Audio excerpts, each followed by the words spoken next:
At Arizona State University, we're bringing world-class education from our globally acclaimed faculty to you. Earn your degree from the nation's most innovative university. Online. That's a degree better.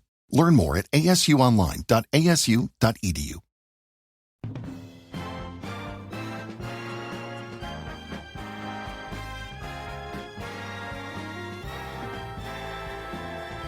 Now, the greatest radio shows of all time.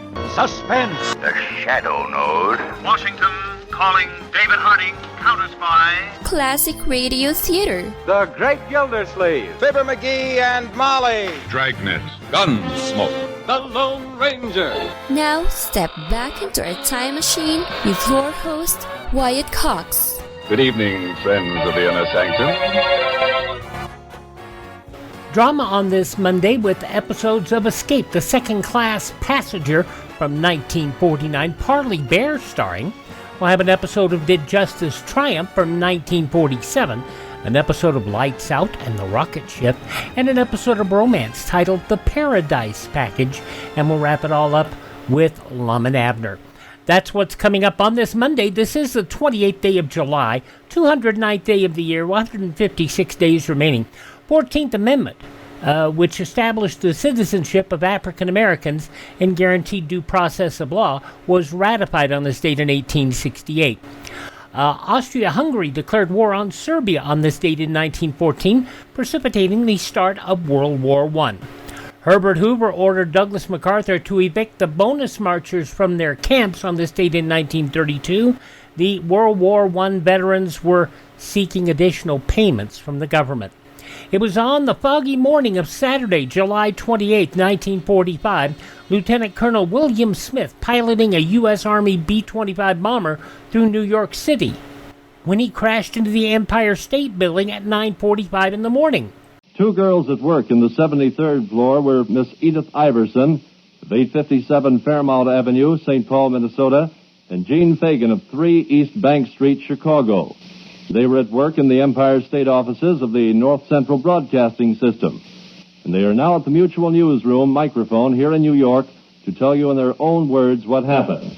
Now, Miss Fagan, tell us what happened when you first heard the crash. When we first heard the crash, we sat at our desks and looked at each other. We didn't know whether it was lightning because we've heard so much publicity lately on lightning striking the Empire State Building. But we opened our office door, and in the hall it was so covered with smoke we couldn't see, and the elevator shafts were flaming with smoke.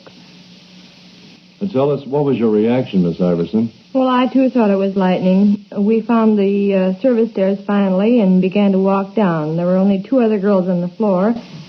But many people from other floors, there must have been at least 30 or 40, and they were all walking down, too. Was there any fire on your floor besides that from the elevators? Miss Fagan. The windows, we looked out the windows before we went out the door, and it must have been a piece of the wing of the plane, because we could see it falling. In fact, it was so thick you couldn't see anything but this bright orange flame going by the windows. I see. And how much of a flame would you say in judging it in feet? Or couldn't you judge from your position? Oh, about all 5 we could feet. see was just plain flame. Yeah, a wild sheet of flame. Just going by the window. Was there any sign of panic in the building among the people you saw? Well, not until we got to the 66th floor. And what happened at 66? Some of the children started to cry and whimper and said they wanted to get out of there. That's about all we found. And otherwise, I think everything was very well conducted. How about the adults? They were perfectly under control? Very well so. The men. At the time, the men reacted favorably? Very well. They took control of the situation and handled all the stenographers and office girls and so on and directed them as to what to do and where to go. 14 people killed in that crash on this date in 1945. And 80 years later, the Empire State Building still stands strong. Number 1 song in the nation on this date was the Crew Cuts' Shaboom.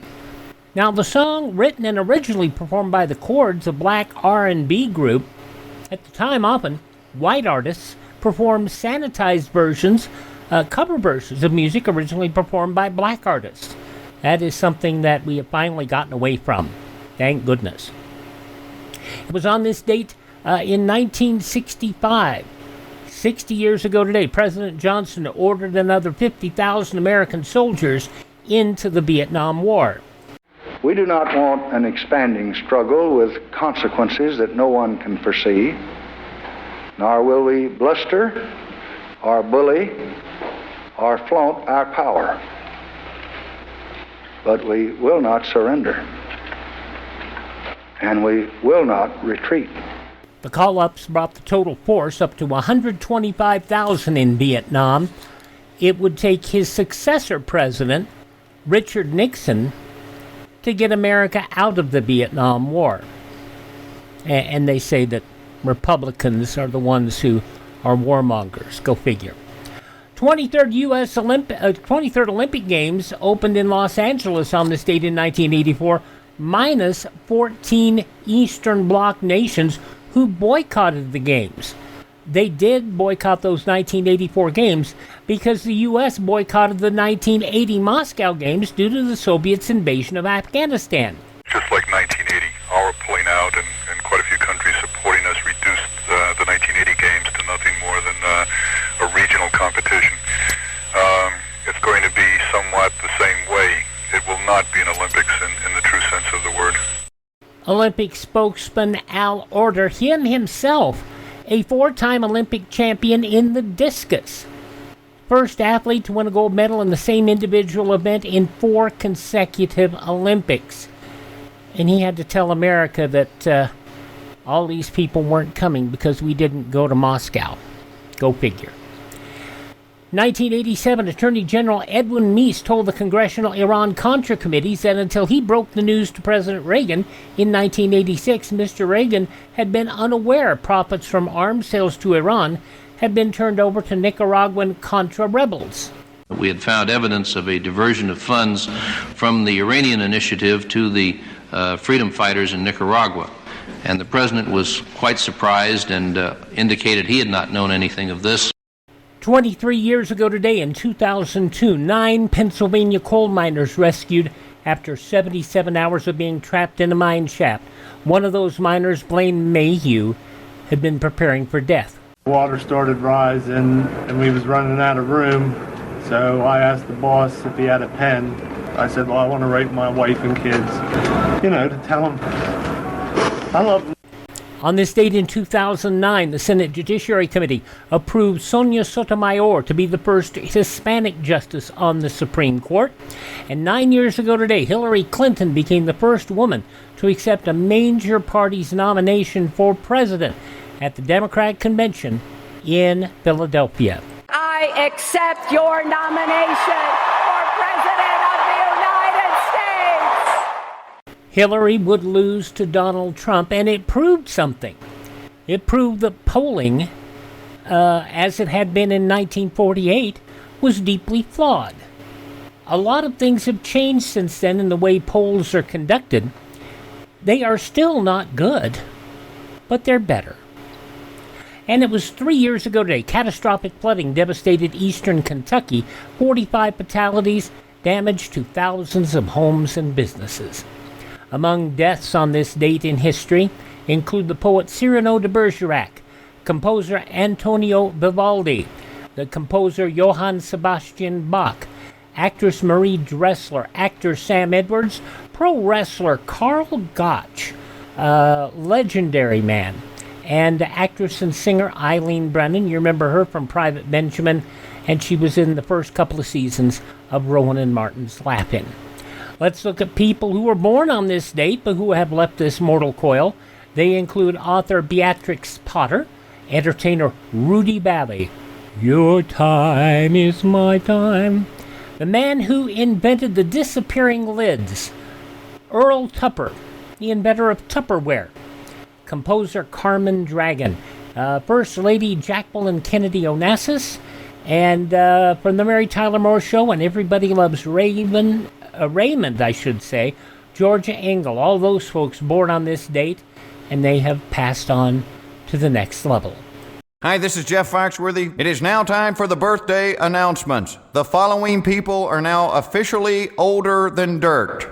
The man behind the lasagna-loving cat, Garfield, Jim Davis, 80 years old today. Jonathan Edwards, his big hit Sunshine, 79 years old today. You know that, and that song released at a time when you couldn't say damn on the radio. You couldn't. You know how many radio stations bleeped damned out of Sunshine? Bunches of them. You remember her from All in the Family. Sally Struthers. Gloria, 78 years old today. I feel pretty. Oh, so pretty. I feel pretty and witty and fat.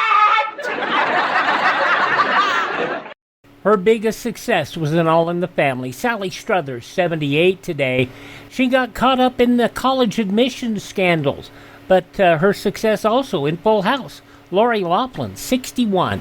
All I want to know is if the baby is healthy. The babies will be just fine. See that, Jess? The babies will be just fine. Now, let's go. Did she say babies? She did say babies. Lori Loughlin, 61 years old today, and British singer Cher Lloyd is 32. Those just a few of the people celebrating the 28th day of July as their birthday, and if this is your birthday... Hi, we're the 4 freshmen, and we just want to say... Happy birthday to you!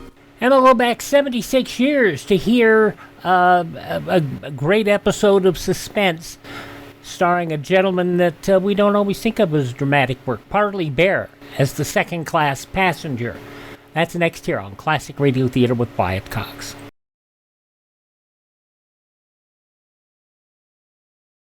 Civil defense is common sense. Hi, this is Tony Bennett. Make sure you're prepared if a nuclear attack ever comes. Now on Classic Radio Theater with Wyatt Cox, we go back to a Thursday. This was July 28th, 1949. 76 years ago, 9 o'clock Eastern Time, an episode of Escape.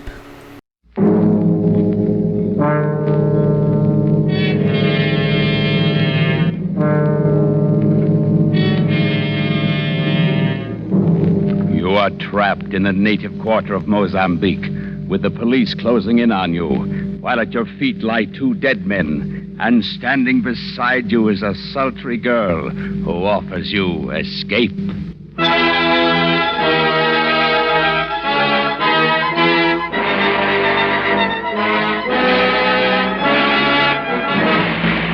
We offer you Escape, designed to free you from the 4 walls of today for a half hour of high adventure.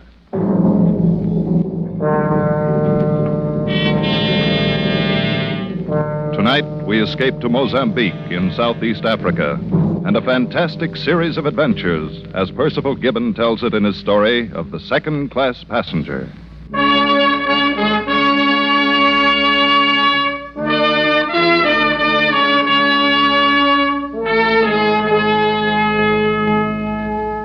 That's me, Ronald A. Dawson, second-class passenger. Oh, I could have afforded first class by pinching a little here and there, but nobody back at Ralston's department store in Cedar Rapids will ever know. The important thing is they'll say Ronald Dawson in drapery is taking a cruise around the world. And then there's really very little difference in the accommodations, and the second-class passengers are every bit as interesting as the first-class crowd. Take Miss Patterson, for instance.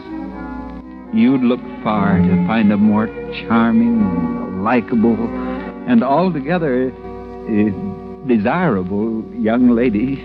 Just the life of the party. We'd gotten to be quite good friends by the time our cruise put in at Mozambique.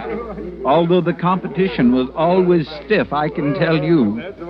There were times when I wished those other 2, Jones and Twitchell, had missed the boat somewhere along the line. Well, we still a good couple of hours before we sail. I say, how about a ride in one of those native carriages, Miss Patterson, what? Oh, do you think they'd be clean? Oh, personally, I doubt it. Oh, really, Mr. Dawson? Well, I don't know as I'd care too much now. That wozo made me woozy. Great stuff, Owozo. It would take a Greek to think up a drink like that. Or to drink it. Miss Patterson, you kill me. We might do the fort, you know. The guidebook says it's a main point of interest. No. Let's see. Built by the Portuguese in 1640. Oh, never mind the statistics. I dare say the fort's as dreary as the rest of this place. Yes. Mozambique's not at all like what you'd imagine Mozambique to be like. What? Huh? Yeah, it's a one-horse town, all right. Main street and a couple of alleys. And so dirty. You know, you'd think they'd do something about it in this day and age. Well, it will be a relief to get back on board ship and have a nice hot bath. And real American food instead of that greasy fried octopus we had for lunch at that Greek place. Oh, yes, weren't they awful? They're part of the broadening experience of travel, huh? Yes, I suppose so. Like that cute idol I bought. You know, I just can't wait till I... Oh, Mr. Dawson, Yes, Miss Patterson. where's my idol? Why, I thought Jones had it, or Twitchell. Not me, old man. Oh, no, boy. You insisted on carrying it for Miss Patterson. Don't you remember? Oh, dear. Oh, dear. I must have left it back at the Greek restaurant. I'm so sorry. I did so want that idol. Do you think you could go back for it, Mr. Dawson? Well, yes, Miss Patterson, of course. That is... Though I wonder if I'll have time before the boat sails. Oh, I'm sure you will if you hurry. Certainly, old man. You got more than an hour yet. Well, I rather thought It would be terribly nice of you. Yes, well, I'll go at once. Oh, you are so kind, my dear Mr. Dawson. Now, mind you don't miss the boat. Oh, goodness, I'll try not to. Why, chances are I'll catch up with you before you reach the landing stage. All right. And we'll wait for you till the very last minute. I could have throttled that supercilious Jones, insisting I had time. I knew there was time, but I had no desire to run off after a heavy bronze curio and leave Jones and Twitchell alone with Miss Patterson. She was too nice a person, and they were such dreadful bores. Yes, and I suspected them of being phonies, too. But there was no helping it now, so I made my way back up the main street toward Lazarus Restaurant, where we'd had our indigestible Greek lunch. Somehow this main street of Mozambique looked different now in the quick African twilight. The little saloons and the sidewalks were filling with men of every nationality and color, and many of them wore knives thrust through the belts of their thin white suits. Knives that looked as sharp as the glances they threw at me. And I must confess, I felt a little strange and unwanted. And then, lounging toward me in the crowd, I saw a large woman clad in a sort of burnous, but her brown face was unveiled. Her lips were painted scarlet, and from the corner of her mouth dangled a cigarette. Her eyes were heavily mascaraed, and when she looked at me, terror seized me. I was afraid she would speak to me, and I didn't know what I should do or say, but she didn't. Instead...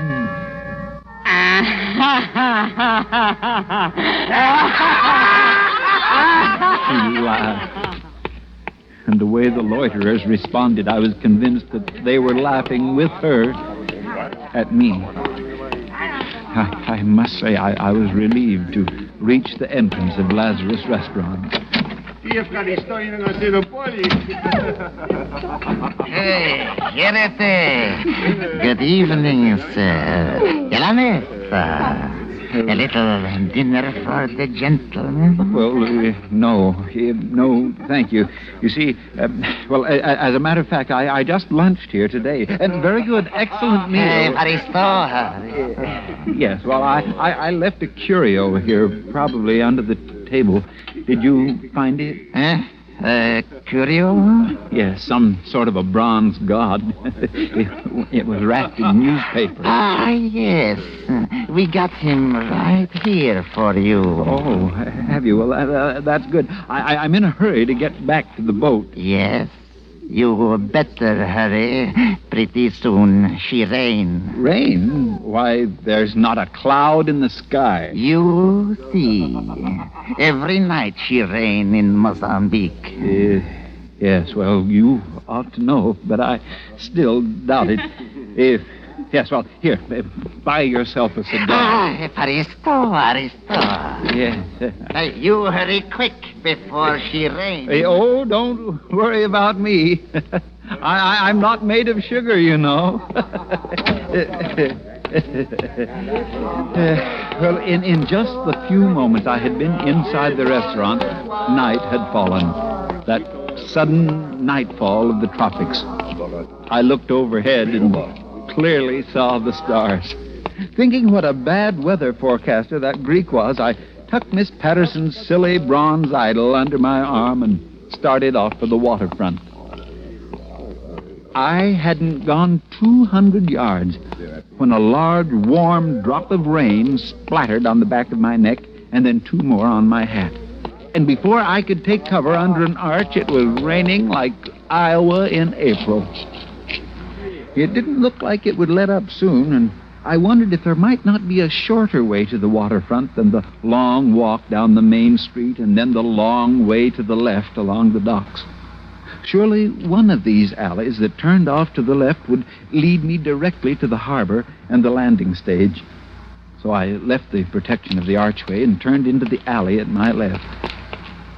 4 steps from the main street, and I was engulfed in darkness, wading through filth and mud over my ankles. But I was certain that I was on the right track, so I walked straight into a blank wall. I turned to retrace my steps, but I could see no lights anywhere. I felt along the wall until it gave into another alley, followed it to another blank wall, and then into another one. Now it began to rain in earnest. I stopped, looked about me. Not a light, not a sound except a rush of rain. And then, slowly, a sickening fear flowed through me as I realized that I was completely, hopelessly lost.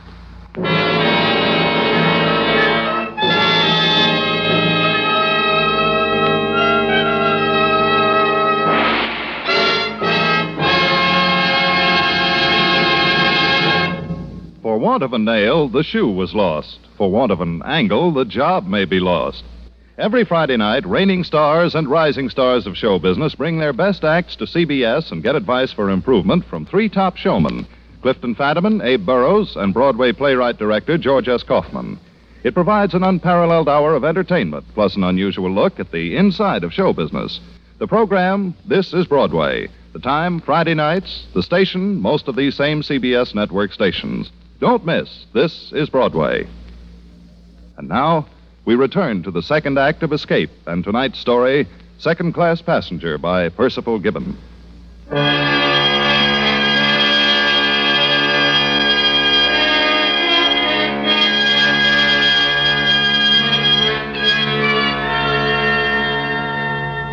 I stood alone and frightened in the tortuous back alleys of Mozambique. Alone, frightened and lost. If it was dark before, it was now black as a tomb. I struggled on through the rain. I don't know how far I walked through those foul and fetid passageways, nor for how long. But at last, feeling my way around a corner, I saw a slit of light, a horizontal flicker beckoning beneath the door. And I heard voices. I moved forward, feeling my way, hands outstretched before me. I found the door, lifted the bronze idol, and rapped it against the wet black wood. The voices stopped.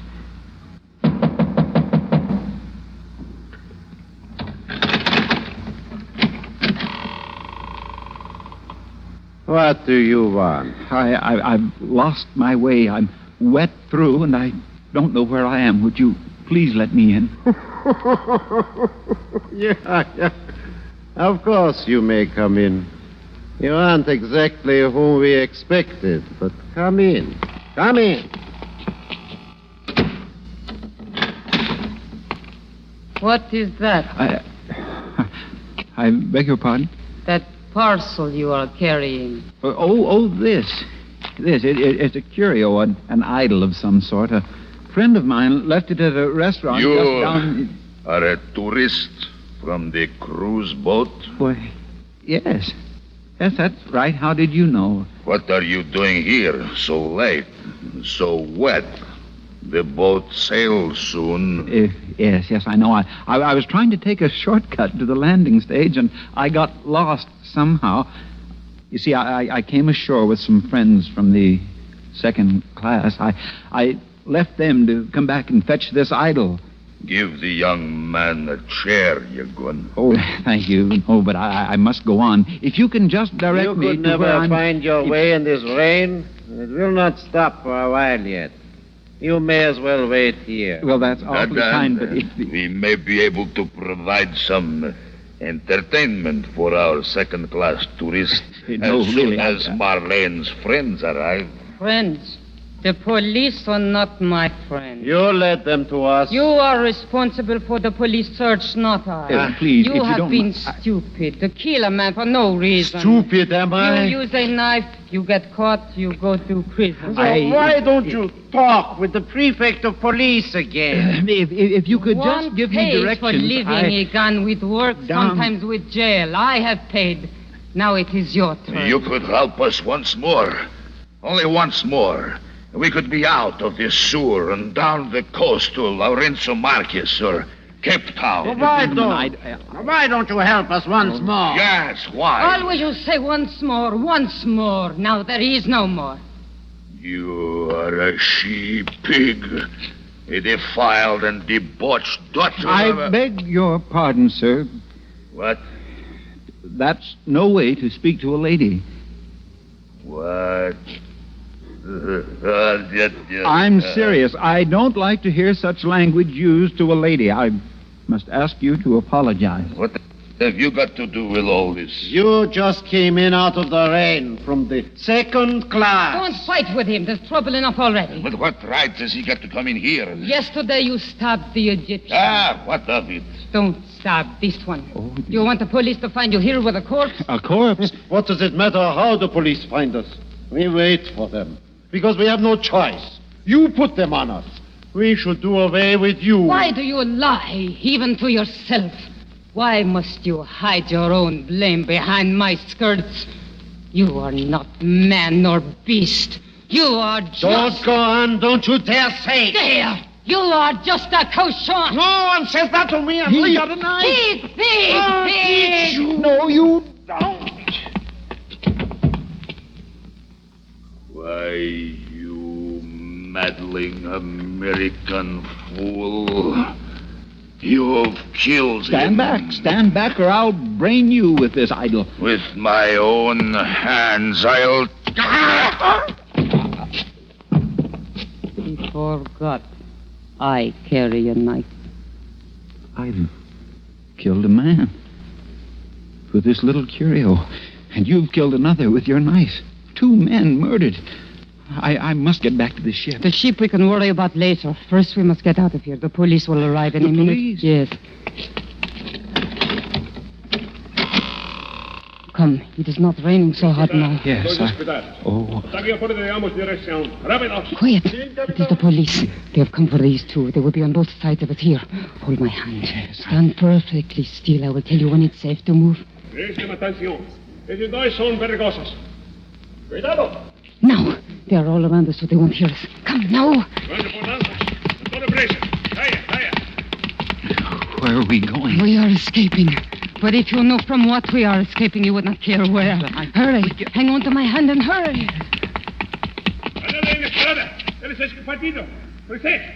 They found the bodies. Now they're after us. Well, what will we do? There is a door nearby. We must find it. Feel along the wall here. Farther. Father, it must be here. Yes, here it is. Push it in. It won't budge. It's bolted from You inside. must push it in. It's the only way. All right. Not yet. Hit it again. It's giving. Once more. Good, my friend, my great strong friend. Up these stairs now, quickly. Yes. Where are we going now? To the roof. Wait. The rain has stopped. Yes, the stars are coming out. Look, across the rooftops. There is your ship out in the harbor. I must get to it. Riders, there is on the key. Investigadores transportas. Aega! Prontamente. You hear them. We're not safe yet. Over the wall to the next roof. Hurry. Now, over the next parapet. Up you go. Are you all right? Yes. Come up, quietly. What's that over there? A tent? Over a sort, yes. And not where the people sleep on the roofs. You must walk like a rat. Who are they? Who knows? If they see us, they will think you have come for the women. But we could say that There would be nothing to say. Shh. Someone's crawling out of the tent. A man with a sheet wrapped around him. He's coming this way. Yes. Why doesn't he see us? His eyes are clouded with sleep, perhaps. If he sees us... It will be too late. Well, then he won't.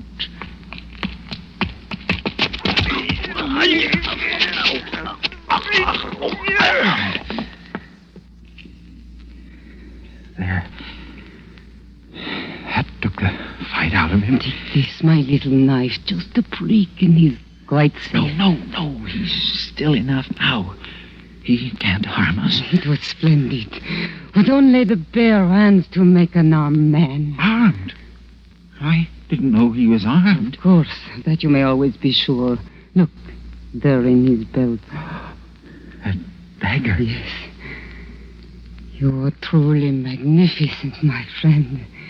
You are a man. And you? Yes.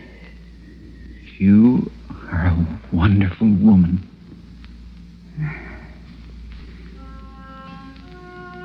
I was wondering when you would kiss me. When you took offense at what the Russian said to me, I knew you would. But I wondered how soon. Yes. Yes, I suppose I knew, too. In a way. At least I thought how much I'd like to. But I wouldn't have had the courage before all this, I suppose. Courage? Your courage is of the lion. Your strength is of the My great... boat. What? My boat. I mustn't miss it. You want to go back to the second class? Well, that's what I was trying to do when I knocked on your door. I've missed my dinner as it is. Missed your dinner? Yes, that is so. But haven't you gained something else? What? Me. Look. Oh. Now, look at me. Is it nothing, friend, that you have saved me for yourself? You conquer men as though you were bred on the roofs of Mozambique. You fight like a hero, a rush, a blow, a tumble, and you have them lying at your feet. I'd fight. I'd fight for you as long as there was anyone to fight. You would. I know you would. You lead on. Where? Wherever you will. Come.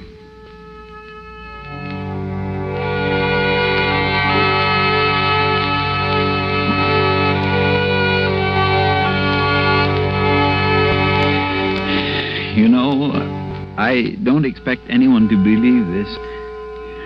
Looking back, I'm still unsure that it really happened to me. It's as though I dreamed it.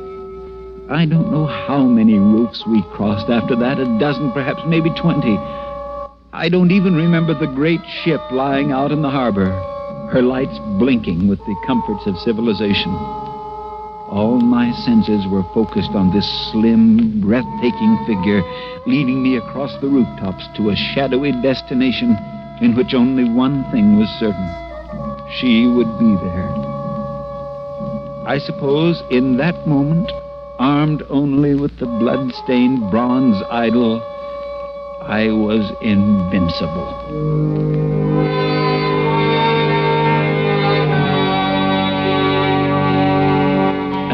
She led me down a creaking wooden stair that hung precariously on the sheer side of a house.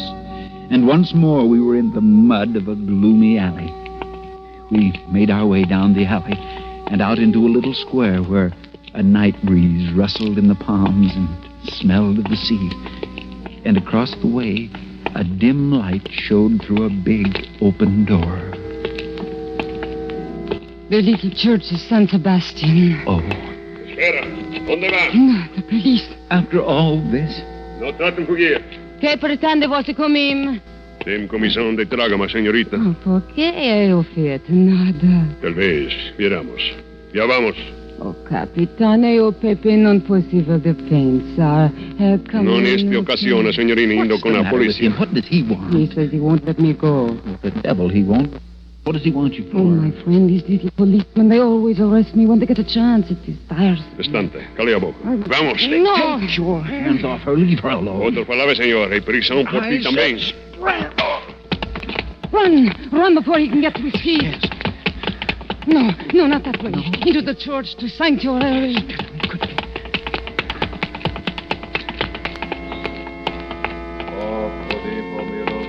My magnificent one, you fear no one. You fight for me as long as there is anyone to fight. Yes. Now there will always be someone to fight. They will never leave us alone. Will they follow us in here? These police might do anything. I'll do one door they will not dare follow us through. What is that? Come, this way. Here, this door. First I must wrap my skirts close. Now, come cleanly through the middle. Please do not rub the walls as you come. No.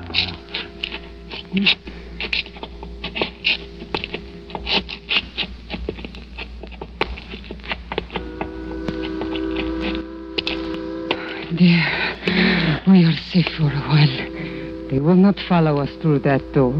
Why not? It was the door of the unclean, the door of the lepers. The door of the... It is all right. We didn't touch the portal. Oh. See, at the far end of the alley are the lights of the waterfront. Yes. Where do we go now? We have a little time now to breathe the clean air of the harbor. And then I know a little cafe will wait. Someone is coming. Step back in the shadow until they pass. I've never seen such a rainstorm. It certainly was something right home about. Listen. What is it? I wonder what's happened to good old Dawson. Drenched, no doubt, right? Oh, I do hope he's found my idol. The idol. I must return the idol. No, don't. My friend, this is the greatest danger of all. I can't stand here and wait any longer for him. No, of course not. We missed dinner as it is. Goodbye. Don't go. Don't go.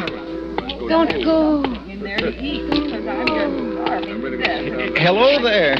Yes, Mr. Dawson. Well, I got here before you, it appears. Did you find the idol? Yes, but for a moment there, I was afraid I should miss the boat. I say, old boy, well, you're a bit disheveled, what? Yes, I got caught in the rain. My idol. Oh, Mr. Dawson, you got it all dirty. Yes, it is a bit mussed. I dropped it once or twice, I fear. Well, that was clumsy of you. Nothing that a little soap and water won't put to rights, I dare say.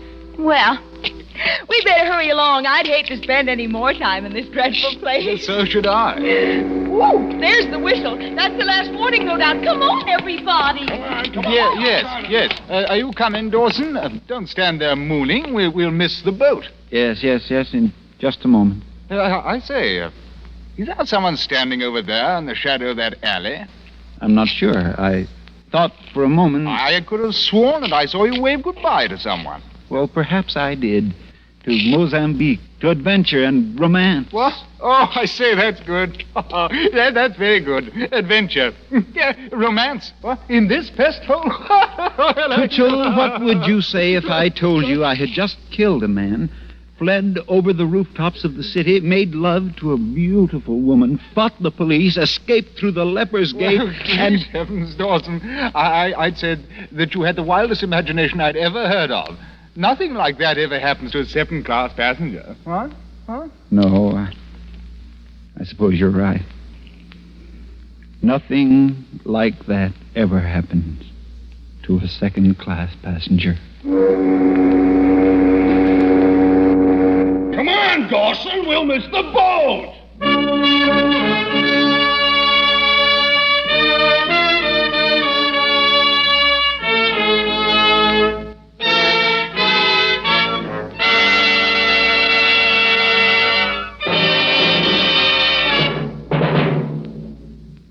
Escape is produced and directed by Norman MacDonald.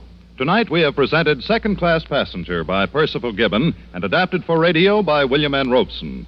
Featured in the cast were Parley Baer as Mr. Dawson and Georgia Ellis as Marlene, with Paul Dubove, Ben Wright, Vivi Janis, John Daner, Edgar Barrier, and Nestor Paiva. Special music arranged and conducted by Wilbur Hatch.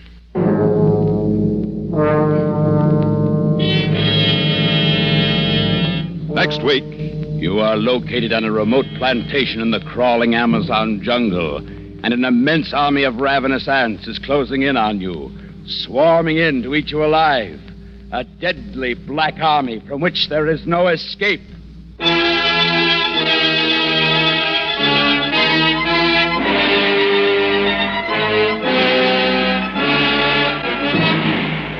Next week, we escape with Carl Stevenson's terrifying story, Leiningen versus the Ants. Be with us next week at the same time when once again we offer you Escape.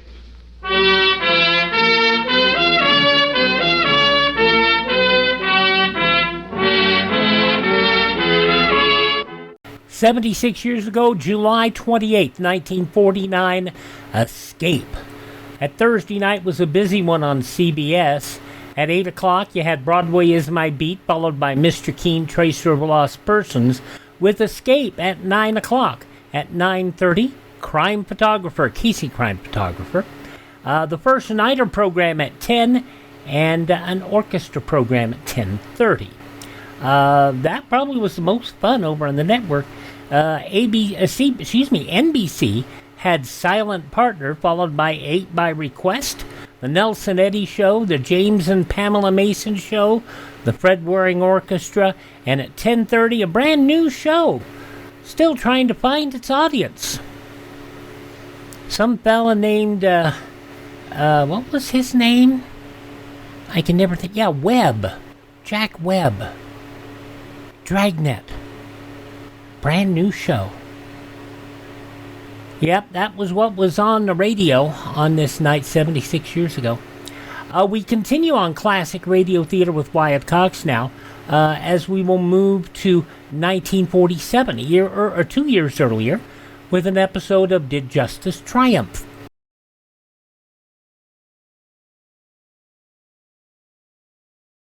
Civil defense is common sense. This is Howard Duff with this reminder. 640 and 1240. These are the Conelrad frequencies during a national emergency. 640 and 1240 on your regular radio will be your only official means of receiving vital information. Remember, 640 and 1240. We'll hear from Howard Duff as Sam Spade, private detective, on Thursday's show in a 1948 episode. Tell you all about what's coming up this week a little bit later. But right now, we have an episode of Did Justice Triumph, a summer series from 78 years ago, July 28, 1947, the case of the Marriage Bureau murders. Did Justice Triumph? Police Headquarters, Tulsa, Oklahoma. Named Arthur Drake. Age, 40 years. Cause of death, blows of claw hammer. Classification, murder. Investigation proceeding.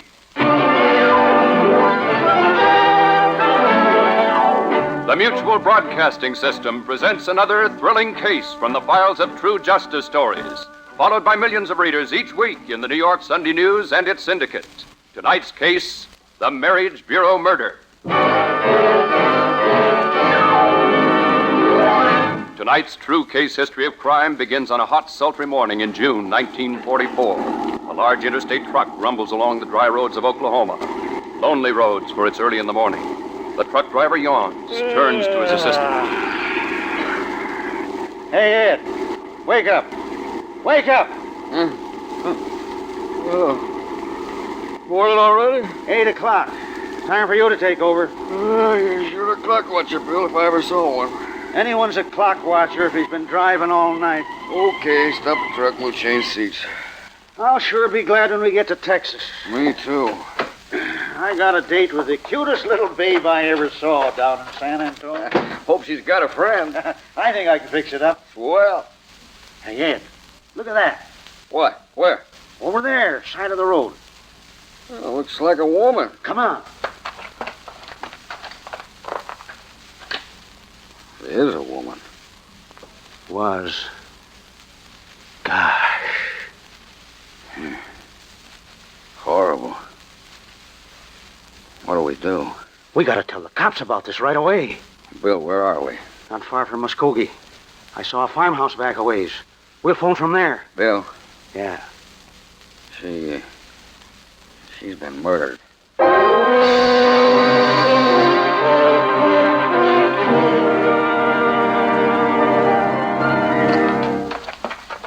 There's the body, Sheriff. On the side of the road. Just where that truck driver said it was. He wasn't kidding when he said she had been murdered. Well, let's get to work. Yeah, that's what this is going to be. You get the camera ready while I take a look at this corpse. Okay, Sheriff. Looks as if she's been struck on the head with a hammer. Claw hammer. Let's see. 1, 2, 3. I can count 10 hammer marks. Boy, whoever did this sure did a job on her. She apparently raised her left arm to shield her head from the first blow. Yeah, the left sleeve of her coat's torn. And the left arm is badly bruised. How old would you say she was, Sheriff? Oh, about 40, about 5 feet, 120 pounds. We got a complete and accurate description from the medical examiner. Married, if that wedding ring means anything. We'll find out. Ready for that picture? Yeah, all set. Okay, get it from all angles. Right. I noticed some tire marks over here just off the road. Yeah. There's footprints here near the body. Yeah, they'll not help us much, I'm afraid. Those truckmen were here, too, remember? Yeah, I better measure them just in case. Yeah, we'll come out later and get a moulage of these tire prints. Leave Casper to watch things here till the medical examiner arrives. Yeah, I got the picture, Sheriff. All right, Warren. We better get back to town. We've got plenty of work ahead of us. I guess there's nothing more we can accomplish here. Oh, what next? The first thing we've got to do is identify this woman.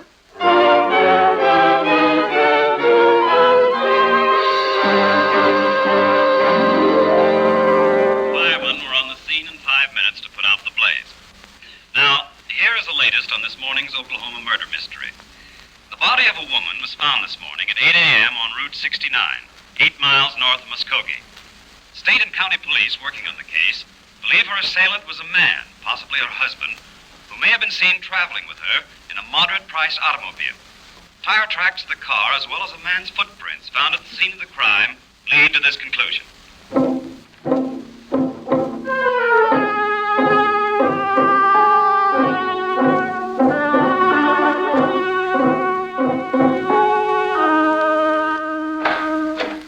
Well, Warren, anything new? Yeah, quite a bit, Sheriff. I don't know what it adds up to yet. Well, you're too impatient, Warren. If you're going to hold down the job of deputy sheriff around here, you've got to learn to acquire one of the prime qualities of a police officer. Perseverance. Dogged perseverance. Combined with patience. But I want to get my hands on the maniac who did it. I know, Warren, I know. Very possibly you will if you remember what I've just said. Now, what have you got, eh? Our telephone reports have been coming in all day, Sheriff. The radio and the press has sure spread this thing around. Cooperating beautifully. Well? I've arranged a sort of digest of what's come in, and I've tried to put it in chronological order. Go ahead. John Holbrook, owner of Good Rest Tourist Camp south of Kansas City, reported a man and a woman rented a cabin from him last night and left early this morning. It wasn't too clear as to description. Well, that's not much.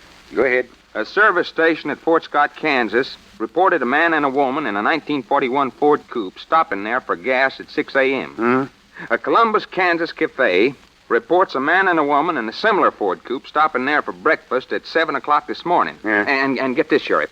At 7:30 a.m., a gray Ford coupe was seen racing through Veneta at about 60 miles an hour. A man and a woman were in it. So what? Well, just this. Just about 8 o'clock this morning, the same car was seen going through Veneta at about 60, but this time in the opposite direction, north, and only a man was in the car. Well, now, that sounds as if it might lead us somewhere. We'll backtrack on all these reports, Warren. The only difficulty, Sheriff, is that no one I talked to could be positive about checking with a description of the victim, and no one could give me an accurate description of the man. How about the license number? No dice. All right, Warren, we'll let the men sift these reports because I think you and I have to travel in a different direction. Where? I don't know. But I do know that we've got to concentrate on this pair of blue shoes. See anything unusual about them? Only that they're mighty small. Hey, she had the smallest feet I've ever seen. But I Warren, don't see...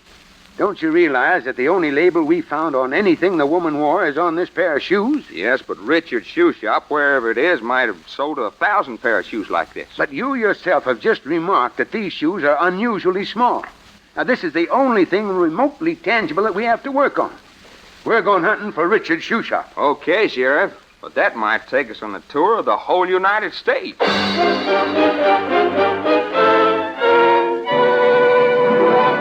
To locate a local shoe shop with nothing more than a mere label is a difficult task in a nation as large as the United States. And this fact Sheriff Crawford and Deputy Warren soon learned. But with dogged determination, the two Oklahoma police officers keep checking. They drive hundreds of miles following false clues. They visit a shoe manufacturer's convention, which, it so happens, is in session in Oklahoma City. No one has ever heard of Richard's shoe shop. More checking, more disappointments. The search now looks hopeless. Then one day, just 10 days after the woman's body had been found, Deputy Warren talks with a shoe clerk in Memphis, Tennessee. The clerk says the shoes look as if they'd been manufactured by a shoe company in his own hometown, Indianapolis. Warren visits the shoe company. Do they have a customer whose trademark is Richard's Shoe Shop? The manager looks in his records. Yes, he has such a customer. It's a store located in Peoria, Illinois. Immediately, Sheriff Crawford and Deputy Warren journey to Peoria. Talk to the owner of Richard's Shoe Shop. We're police officers, Mr. Richard, from Oklahoma. Yes, what could I do for you? Unwrap those shoes, Warren. Right, Sheriff. Forgive me, gentlemen, but may I ask what this is all about? We're returning a pair of ladies' shoes, Mr. Richard, which we hope were purchased in your store. Oh, well, let me see them. Here you are. Did those shoes come from your shop, Mr. Richard? Well, yes. Yes, they did. Could you possibly give us the name of the customer?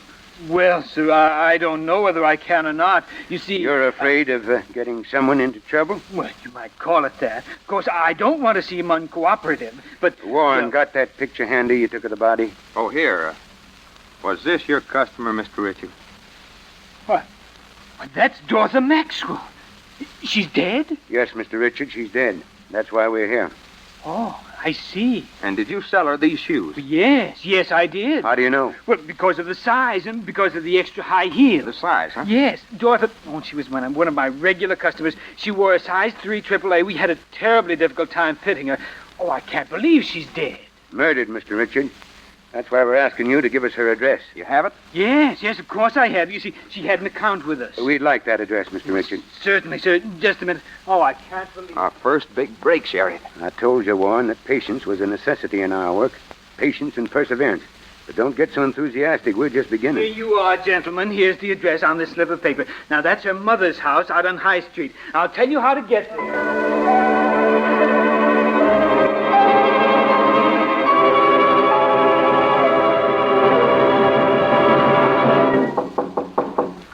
I hope she's home, Sheriff. Take it easy, Warren. If she isn't, we'll come back. That fella Richard's quite a character. Yes, gentlemen. You're Mrs. Maxwell? That's exactly who I am. I don't want to buy anything today. Just a moment, Mrs. Maxwell. We're not selling anything. Oh, then why are you knocking on my door? We've come to talk about your daughter, Dorothy. My daughter? She's not here. We know, Mrs. Maxwell. How do you know? Who are you men? We're police from Oklahoma. Way up here from Oklahoma? What? That's where my daughter is. I had a letter from... Yes, Mrs. Maxwell, we know. You know I had a letter? No, we know she's in Oklahoma. But how... Why, is anything wrong? Mrs. Maxwell, your daughter is dead. What? She's fainted. You got her, Warren? Yeah, I got her. All right, let's get her inside. Here, I'll give you a hand. In the living room here? Yes. All right. Put her on the sofa. Okay, Sheriff. Yeah, here. That's right. There she is. All right. Oh, I must have fainted. And you did, Mrs. Maxwell. Feeling better? If I could have my smelling salts out in the kitchen. I'll get them. They're on the shelf over the sink. I'll be right back. Oh, I'm sorry we had to startle you the way we did, Mrs. Maxwell, but it was necessary for you to know the truth so that you'd give us the information we need to catch your daughter's murderer. did you say murderer? Mrs. Maxwell, we're going to make it as easy for you as we can. I know very well how you must feel hearing that word. I also know you're going to do all in your power to help us apprehend whoever is responsible. But how do you know? How do you know she was murdered? Because we found her body by the side of a road and, well, I'd rather not say any more. I can't believe it. I just can't. Here you are, Miss Maxwell, the smelling salt. Thank you. Thank you so much. Now, this picture, Mrs. Maxwell... No, Warren. What picture? It's a photograph of your daughter, Dorothy, as we found her. I'd rather you didn't see it. No, I'd rather not. These shoes, Mrs. Maxwell, were they your daughter's shoes? Yes. But how did this happen? And that's what we want you to tell us, Mrs. Maxwell. Me tell you? I don't know. We want you to tell us just why your daughter left home, where she went, and most particularly who she went with. You see, we want to get the man who did this, Miss Maxwell, and we want your help. The man who killed my daughter. I'll do everything I can to help you. Good. Now let's start at the beginning. First, when did Dorothy leave home? Well, when she got that letter from Mr. Drake through the matrimonial bureau. Mr. Drake? Matrimonial bureau? Yes. See, Dorothy hadn't had much luck with marriage. He started off when she was very young, had 3 husbands right in succession. Mm-hmm. None of her marriages worked out very well, so she decided to try this till death do us part matrimonial bureau in Chicago. It's a sort of correspondence club. And she corresponded with this Mr. Drake? That's right. He was listed as a very rich man from East Texas. Oil business, I think. Mm-hmm. Anyway, he was rich. Well, after a few letters and an exchange of photographs, David proposed marriage to Dorothy, and she accepted. She sold some property she had here, put the money in a money belt, and left for St. Louis to meet David and marry him. Money belt? Yes. Dorothy was always afraid of being robbed. How much money did she take in her money belt, Mrs. Maxwell? Just a little more than $3,000. See. She called it her dowry. Dorothy was always so romantic. I suppose she had some jewelry. Oh, yes. Presents from her former husbands, you see. She had one necklace that her last husband sent her from Africa. It was pure gold. Will you please describe it? Well, I always called it the Casablanca necklace because that's where it came from. As I say, it was pure gold, made by the Arabs. I see. It was beautiful. I always kind of hoped she'd give it to me. Well, now, let's get on with the story, Mrs. Maxwell. You said your daughter left Peoria for St. Louis to marry David Drake. Yes. Uh-huh. She married him in St. Louis. Then they started on a motor trip to his estate in Texas. They had a fine trip. She wrote to you, I suppose. Oh, almost every day. She was so happy. They stopped in tourist camps. You remember where? Well, I have the letters upstairs. I remember the last one I had was from a tourist camp near Kansas City. They were on their way south then. That checks, Sheriff. Yes, Warren. Mrs. Maxwell, I'm going to ask you to let us see those letters. All right. And that photograph on the mantel, have you one like it that you could let us have? Yes, I believe I do. Fine. And do you by any chance have Mr. Drake's Texas address? Well, I don't believe he ever told Dorothy just where he was located in Texas, but I can get you his St. Louis address. He had an apartment there. I have it, because that's the only address Dorothy could give me when she left home. Good. We'll see what we can find in Mr. Drake's apartment with the help of the St. Louis police. You think he killed my daughter? We don't know, Mrs. Maxwell. You see, we can't afford to reach conclusions until we have proof, evidence. The kind of evidence we hope to get in St. Louis.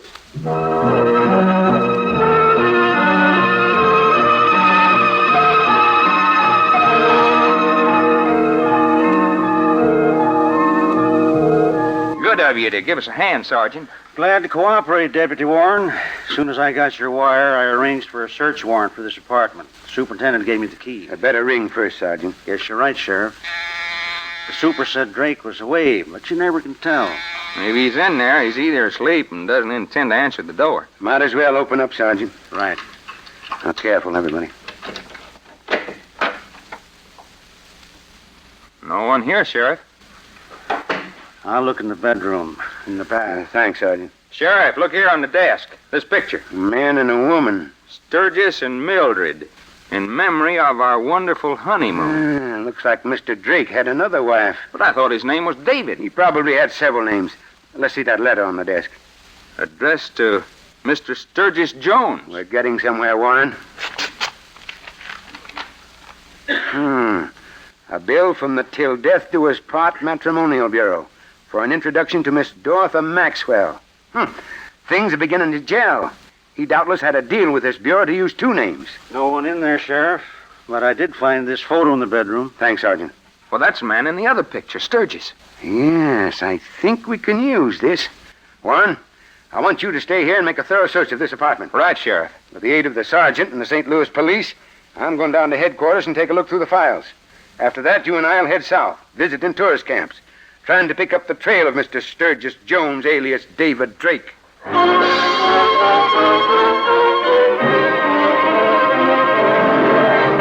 You are listening to the case history of an actual crime, one of the most cold-blooded, horrible murders in Oklahoma crime history, and one of the most remarkable examples of careful and painstaking detective work in the history of any state.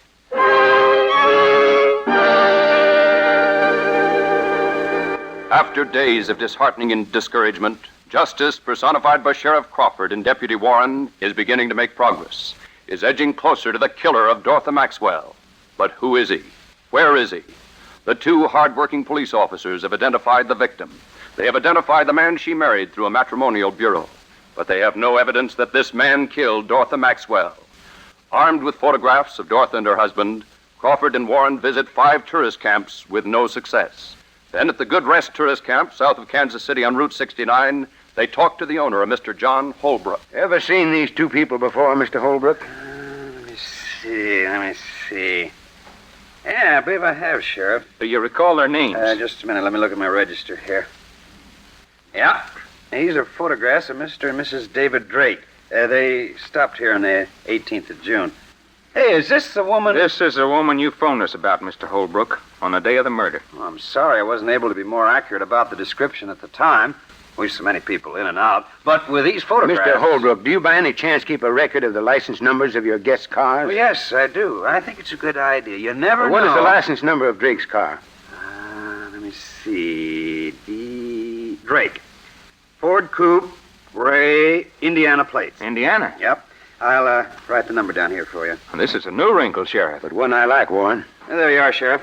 Anything more I can do? You've done plenty already, Holbrook. Thanks very much. Now we're on our way to Indiana to check these plates.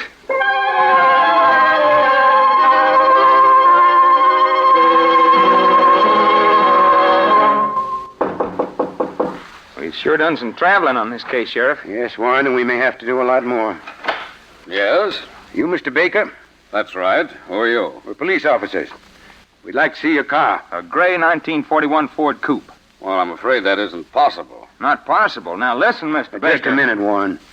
Mr. Baker, you mean your car isn't here? Well, that's right. I lent it to a friend last month for a trip. I see. And who is that friend? Well, if something happened, I may not... Routine checkup, Mr. Baker. We're from Oklahoma. Checked the license of your car with the Indiana authorities and found you. Oh. Afraid we'll have to have the name of your friend. Well, as a matter of fact, it's his wife who's my friend. My friend's wife, that is. Well, what's a man's name and address? Sturgis Jones. Sturgis Jones, huh? And the address? Look, officer, I don't know about... You better know. Unless you want to be arrested for aiding and abetting a crime. Crime? Let's have that address. It's 1220 Park Avenue. Here in Indianapolis? Yes. Has there been an accident? Some people may call it that. We call it murder. Murder? My car? A little advice, Mr. Baker. Yes, sir. One word about our visit here to your friend or his wife or anyone, and you'll be in plenty of trouble. Yes, I understand. Come on, Warren. We're going to make another visit to 1220 Park Avenue.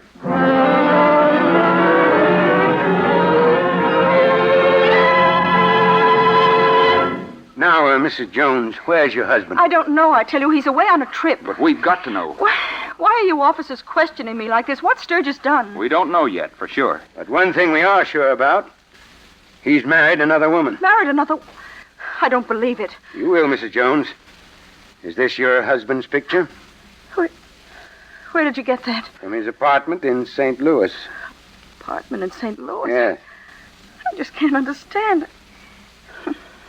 Yes, that's his picture. Where did he say he was going in the car he borrowed from Mr. Baker? On a business trip out west. Well, what he really used it for was a honeymoon. Yes, but he wasn't using the name of Jones for that trip. It was David Drake. You officers seem to know a lot about my husband. We'll know more if you'll help us. Why? Why should I help you against my husband? Because he's married another woman. And because he's wanted for questioning concerning a murder. Murder? Who? The other woman. Oh. Well, what do you want to know? First of all, where is he? I've told you I don't know, and it's the truth. All I know is that he's away on a business trip. When do you expect him back? Perhaps today, perhaps tomorrow. Good. Now, Mrs. Jones, I know you want to see that justice is done, no matter how much you love your husband. Tell us, how did you happen to marry this man? Well, We don't want to pester you, Miss Jones, or annoy you, but you must cooperate with us. It's just possible that we'll be able to save you from the fate of that other woman. What was her name? Dorothy Maxwell, from Peoria, Illinois. So that was it. What was it? One day, a month ago, I happened to come into the room when Sturgis was writing a letter. It was addressed to a woman named Dorothy, and he had written, "After we are married, we will be very happy." We had an argument. He told me it was just a joke. Well, Mrs. Jones, how did you happen to marry him? Well, I was lonely. I didn't like my office work at all. I didn't know what to do, so I wrote to a matrimonial agency. Got a list of names and descriptions and what the men did and so forth. Well, Sturgis and I started a correspondence. We exchanged photographs and, well, we got married. That's about all. And he took frequent business trips? Yes, he did. And always came back with plenty of money? Yes, we've been very comfortable. Mrs. Jones, in the interest of justice, I'm going to ask you a great favor. Yes, Sheriff. You have a spare room in the house, a guest room? Yes. Yes, I have. I wonder if you'll be good enough, cooperative enough to permit Deputy Warren and me to stay here until your husband returns. Yes, Sheriff. You officers can stay here until he gets back. And then I hope you take him away.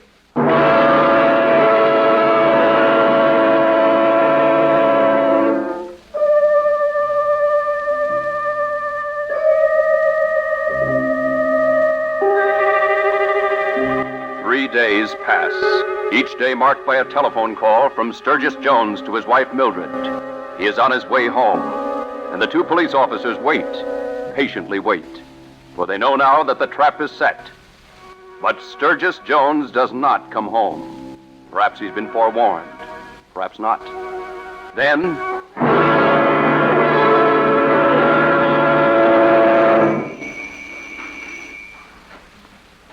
That's him. All right, Warren. You on one side of the vestibule. I'll be on the other. I got my gun ready. I doubt if you'll need it. I don't think this louse is the kind that uses a gun. Coming, Sturgis. Well, hello, darling. It's all so good to get home. Hello, Sturgis. Well, why so serious? Not even a smile? Mildred, who are these men? They're police officers. Police? Yes, Jones, from Oklahoma. Remember? Oklahoma? We want to talk with you, Jones, or Drake, or whatever your name is. Talk with me? About what? About a murder. In Oklahoma. On the 18th of June. At 8 o'clock in the morning. I have no idea what you're talking about, but let's all go in the living room and sit down, Frisk him, Warren. Right, Sheriff. Oh, no, really, this is nonsense. You can't... Don't tell us what we can do and can't do. Put your hands in the air, high. Really, gentlemen, I'll have to have you sued for false arrest. Go ahead and sue, Jones. Meanwhile, I'll take charge of this bag. Oh, here, I don't believe you have any right to... Quiet. Well, Warren? No gun, Sheriff. But look at this. A money belt. Money belt? Why, Sturgis, you never wore a money belt. Where'd you get that? Why, I'll tell you where he got it, Miss Jones. He got it from his other wife, Dorothy Maxwell Jones. Yes. And when that belt left home in Peoria, it contained $3,000. Well, I really don't know what you're talking about, but I think I'd better call my lawyer. Before you do, Jones or Drake, listen to this. Here's a brief resume of your record as supplied by the St. Louis police. St. Louis? Yes, we've been to your apartment. And consulted St. Louis police files. Listen. 1917, arrested as leader of a group of automobile thieves in Los Angeles. 1919, sentenced to federal prison for using mail to defraud. 1937, sentenced to San Quentin prison, grand larceny. Well? Yes, that's all true. Sturgis? But you can't take me for murder. You have no... We'll let the courts of justice decide that, Jones. But we can take you for bigamy. That's a crime, you know. Sheriff, while you've been reading a riot act to our friend, I've gone through his bag. Look at this. A Casablanca necklace. Oh, what does that mean? It means, Mrs. Jones, that your husband is even guilty of robbing the dead. He took that necklace off Dorothy Jones's throat after he killed her. That's a lie. And was doubtless bringing it home to you as a present. Oh, Sturgis. Mildred, you believe these rotten cops against me? Very well, they'll take me, but before they do... Look out! Drop that lamp! You're a killer at heart, aren't you, Jones? You all right, Miss Jones? That lamp, he tried to kill me. You'll never get a chance like that again. No. Jones, you'll be extradited to Oklahoma for trial. From now on, your fate is in the hands of justice.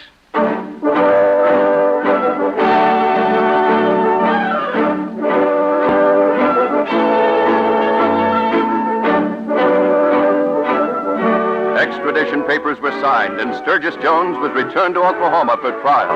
At this trial, Jones and Drake were identified as the same man by the owner of the tourist camp. The money belt, the Casablanca necklace, all positively identified.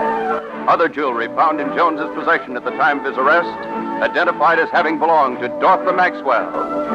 Jones was sentenced to death in the electric chair where he paid for his crime on December the 18th, 1943. Just 6 months after Dorothy Maxwell's body was found. Thus, Oklahoma justice. And so at police headquarters in Tulsa... Deputy Warren? Yes, Sheriff? Remove Dorothy Maxwell's card from the active file. Yes, sir. Mark it. Case closed. Justice did triumph.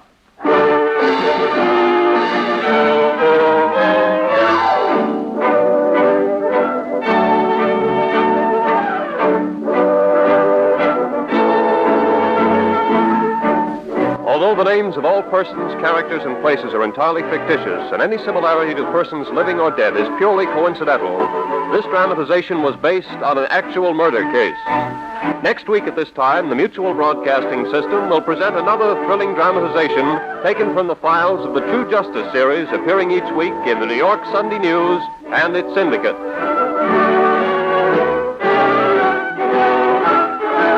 Programs are produced by Jock McGregor. Today's program was directed by Arthur Van Horn. The script was written by Bryce Disk Jr. The narrator was George Carson Putnam. Cameron Prudhomme played the sheriff, Jim Bowles the deputy. Others in the cast were Bryna Rayburn, Joe Latham, Paul Conrad, Sidney Smith, and Humphrey Davis. The orchestra, conducted by Emerson Buckley, played music written especially for this broadcast by Richard DuPage. Frank McCarthy speaking.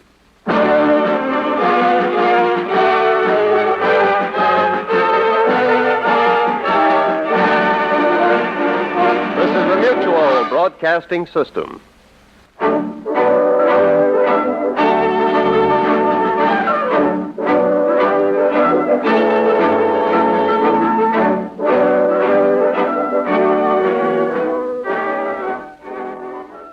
From 78 years ago, July 28, 1947, did justice triumph here on Classic Radio Theater with Wyatt Cox. Coming up tomorrow, Westerns and Comedy, with an episodes of Gunsmoke in Fort Laramie from 1956, Tales of the Texas Rangers, Joel McCrae from 1950, and Muller Comedy from George Burns and Gracie Allen from 1940, and Lum and Abner from 1942. Wednesday show will have 4 shows from 1950, with Jeff Regan Investigator starring Frank Graham and Frank Nelson, and The Whistler, Mr. President starring Edward Arnold. Which president will Edward Arnold portray during the show? And an episode of the program Top Secret. That's all coming up on Wednesday. Thursday, as we mentioned earlier, Sam Spade Detective, starring Howard Duff, Also an episode of Under Arrest, both from 1940. And Nick Carter, Master Detective, starring Lon Clark from 1948, all from 1948. And then an episode of Broadway is My Beat from 1954. We'll have another episode of Nick Carter, Master Detective on Friday's show from 1943. A 1950 episode of Dangerous Assignment starring Brian Dunleavy. An episode of Confession from 1953. Mr. District Attorney from 1944. And another episode of Adolf Hitler as a foreign-born American. Gets off his mind off of what he wants to tell Adolf Hitler. And then Saturday, a couple of shows from 1950, The Lineup and Somebody Knows. The CBS Radio Workshop, 1956, one of my favorites, Subways Are for Sleeping. How the unique situation of homelessness happened in 1956. And one guy who you would never guess was homeless. And a 1941 episode of Inner Sanctum Mysteries, The Telltale Heart. And Sunday shows, we'll have more drama with Philip Marlowe starring Gerald Moore from 1951. DeForest Kelly's only appearance on Suspense in The Flesh Peddlers from 1957. Romance from 1952, Return to Tomorrow, and The FBI in Peace and War from 1954, The Gentleman Friend. And of course, always you can stay in touch with us at classicradio.stream. Up next, Lights Out. Everybody.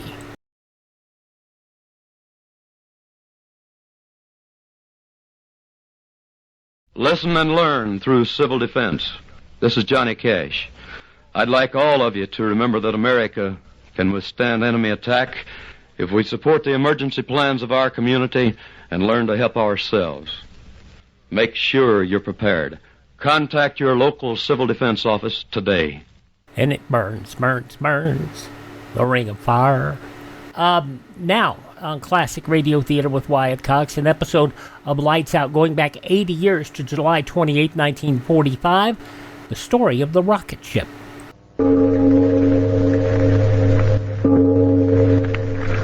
Prophecy is an easy thing, for rarely is the prophet brought to judgment. Tonight I bring you a false prophecy. A play set at this hour, yes, 1 minute after 10 Eastern Peacetime, but the years have moved onward to the number of 55. The place of our story is a great rocket speeding away from the moon. Yes, away. For the first trip to the moon has finally taken place, and a triumphant airship is now rapidly returning to the Mother Earth.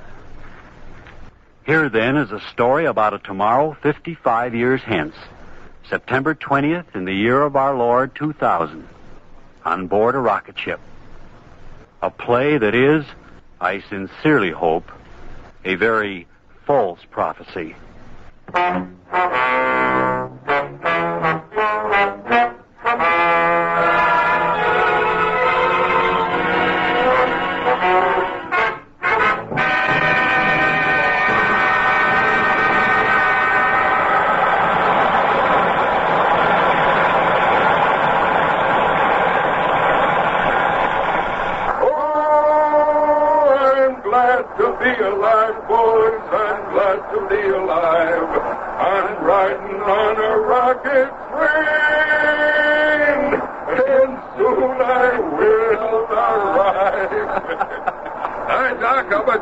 Yes, Doctor. Don't you think it's about time we had a little celebration? There's a great deal of work to be done. Work's over, Doctor. 24 hours more and we're back. Yes, Doctor. We'll be back. We've done it. Complete. In 24 hours. If you're worried about our landing, I'm not. You worried, Reynolds? No, sir. Everything's in perfect order. Sure, Doctor. It's going to be a round trip. Anyway, there's 24 hours before we have to worry about that. Yes, Doctor. It's a time for celebration. Oh, I'm glad to be alive, boys. I'm glad to be alive. I'm riding on a rocket train, and soon I will arrive. Reynolds. Oh, Reynolds. Are you men out of your minds? You, Major Russell. Reynolds is still a boy, but you're a mature man. Please act maturely. Oh, but Doctor... I'll grant you that our adventure has gone well. Well is right. We've been to the moon. My congratulations, Reynolds. Thank you, Major, thank you. I'll put the medal on my other chest. Will you men listen to me? We're 48,000 miles from the Earth. And headed right for it. We're not there yet. Doc, pardon the expression, but you're a gloomy Joe. I am a realist. But, Doctor, the possibilities of anything's going wrong are remote. Surely we're entitled to relax a little and relish the fact of what we've done. Yeah, we've done it, Doc. Even if we never get back, we've done it. We've been to the moon, and it'll always be there on the books. I'm not interested in becoming an historical fact, Major Russell. The data we've collected, that's my only interest. May I ask you and Reynolds to get back to your post? Oh, but everything's going like clockwork. Look at the gauges. But we are out of radio contact with the Earth. Yes, sir. But we are on course. Doc, what is wrong? Wrong? What should be wrong? Oh, the kid's right, Doc. Ever since we made the circle and started back, all these days you've been acting as if we didn't make it. We've gone 243,000 miles, and we're 3/4 of the way back, and we're in, Doc. We're in. So what's the matter with you? How old were you, Major, when the Second World War ended? Oh, about 5. What's that got to do And with you, Reynolds, you weren't even born. No, sir. I was 21 on that day in New Mexico when they set off the first chain reaction. 21. Doc, you mean to say you were in at the beginning of it? Of course he was. Dr. Chamberlain was one of the original research men in the atomic bomb project back in 45. The only one of them alive today. Well, what do you know? So that's why you wanted to make this trip, Doc. I mean, you... Yes, Major. You wanted it as a substitution for what you missed as a boy. The excitement and glory of war. Oh, now, Doc, It's true, and Reynolds here is young and idealistic. And the scientific wonder of it was what he wanted. And I was there at the birth of an era. Now atomic power is driving me into space, back to the Earth where it all began. And I'm thinking... Yeah, Doc? It's not pertinent to any of this. We have no time to discuss our emotions. There's work to be done.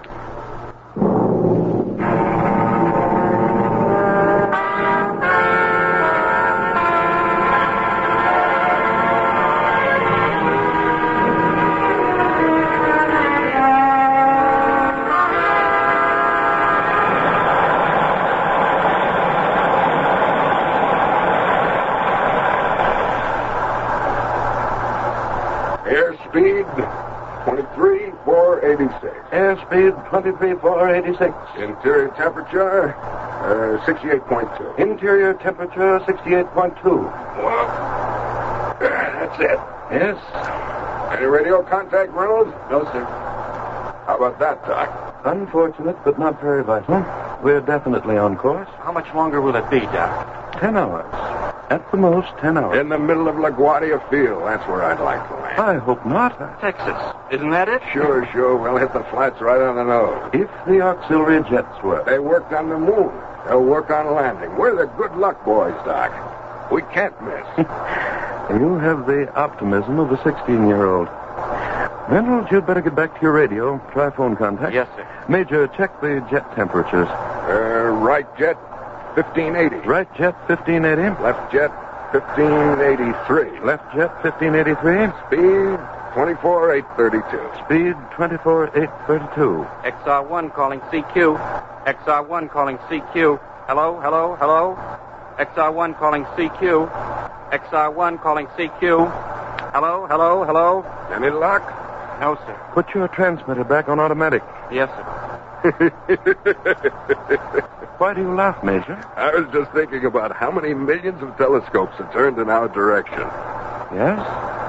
What you said a few hours ago. I mean, about my wanting the excitement and adventure. That's true, you know. I'm 60 years old, and I guess I just lived for this chance. The Army hadn't okayed my going. Well, here I am.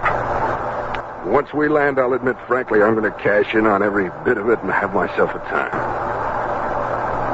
You know something? I get to feeling kind of depressed when I think it'll soon be over. Well, there's no reason for depression, is there? I couldn't answer that. Why not? You've been wondering, undoubtedly, why, ever since we left the moon, I've been acting strangely. That's right. I've never believed in predestination, and yet there's been sort of a motivation of fate in my life. At 21, I was part of that research team trying to adapt atomic power to military purposes. When that first bomb went off over the New Mexico desert, The newspaper man repeated the words, "What hath God wrought?" And no one quite knew. I've been waiting 55 years for the answer. I think I found it a few hours ago on the moon. And it's an answer full of horror.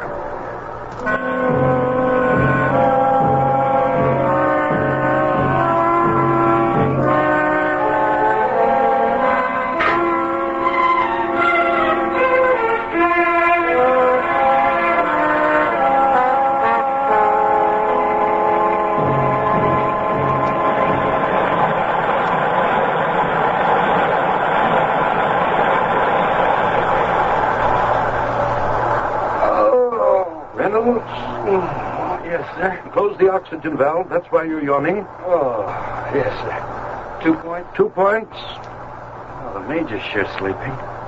Yes. It's only a few more hours, isn't it? Yes.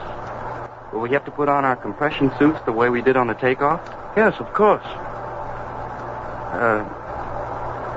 Doctor, may I ask you something? Yes? Before, you spoke of finding an answer on the moon. And then you didn't say any more. Well, I've been thinking about it. I was wondering if it was something that the Major couldn't understand, and that's why you didn't speak of it further. And now you want to know? Yes, sir.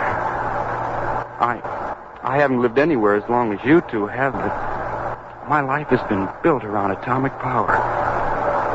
My dad, he was one of your men. Why, ever since I was a child, becoming a physicist like Dad was and you are, and Dr. Oppenheimer and all the rest, why, that was it. Now, all of a sudden, the way you spoke before, as if all our research has been criminal. Do you mean that? Collision radar. Get at it. What's the matter? What's the matter? Object approaching. Where? 15 degrees west. There it is. Meteorite. It's a meteorite.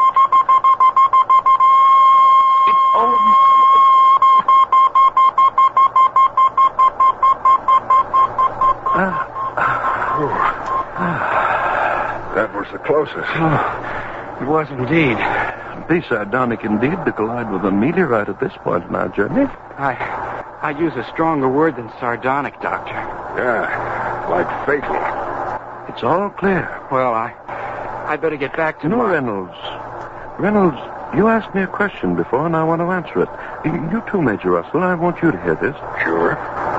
Reynolds overheard what I said to you, that I'd found the answer to a very old question on the moon.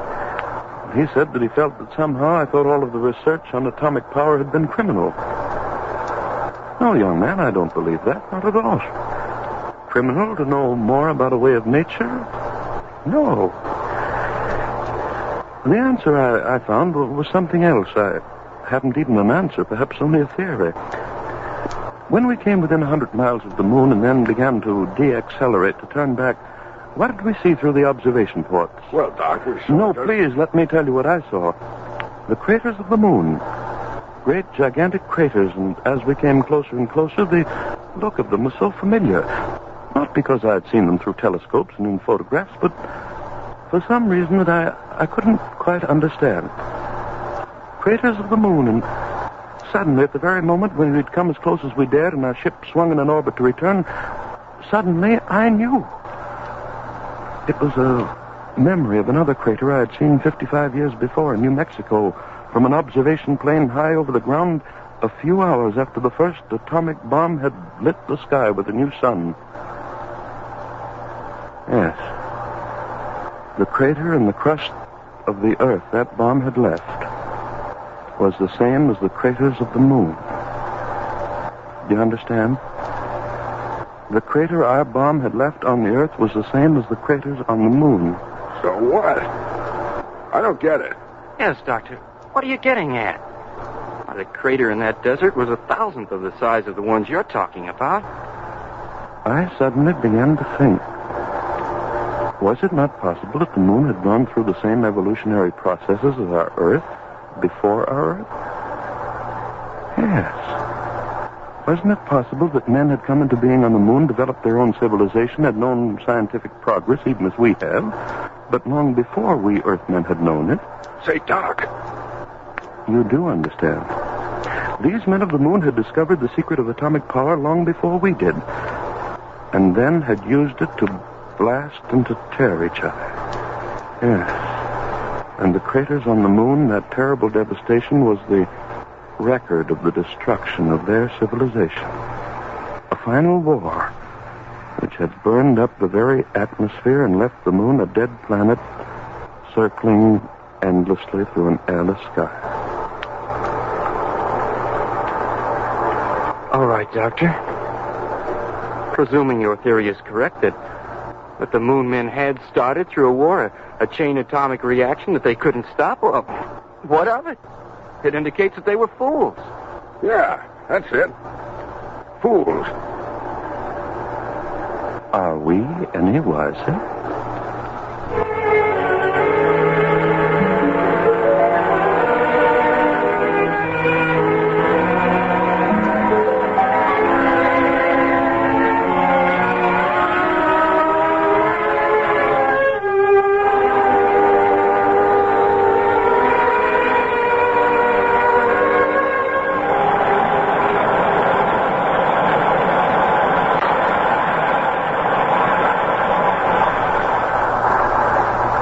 Airspeed 2482. You'd better cut it down. Right, how much? About 15%. Right.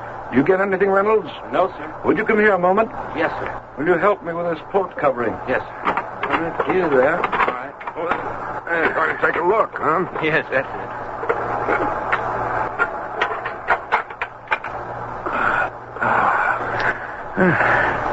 There she is. Mama Earth. Reynolds, the cameras? Yes, sir. How much should I run, Doctor? Put it on automatic exposure. Yes, sir. 6 more hours, eh, Doctor? Or less. Sure we haven't made a mistake and headed for Venus. What are you... Oh, it's just a bad joke, Doc.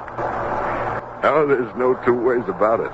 The outline of the continents, we can't make any mistake about that being our home address. I wonder how much they can see of us. What are we, 6,000, 7,000 miles out? You know, this reminds me of the time about 25 years ago. The Army sent me up to 1,000 miles to take observation photographs. Well, you remember how the atomic reaction motors were then. We got up about 500 feet and... Major. What? Look down. Look. What? Well, I don't see anything. Look, I tell you. Reynolds, come here. What's the matter? Something wrong? Well, the doctor says... Reynolds, look. Do you see? Yes. What is it? I see it, too. Bright lights going on and off. What's going on down there? Doctor, are they signaling us? Are they signaling? It's 6,000 miles. Why? Why should they? That's right. There's no such plan. Look at it. It is lights going on and off. But they're all from one area. Can you make out where? North America. Then they are signals. The candle in the window. Your own question. At 6,000 miles? Wait a minute. Are they explosions? Explosions? Major Doctor, is that it? Are they explosions? I don't know.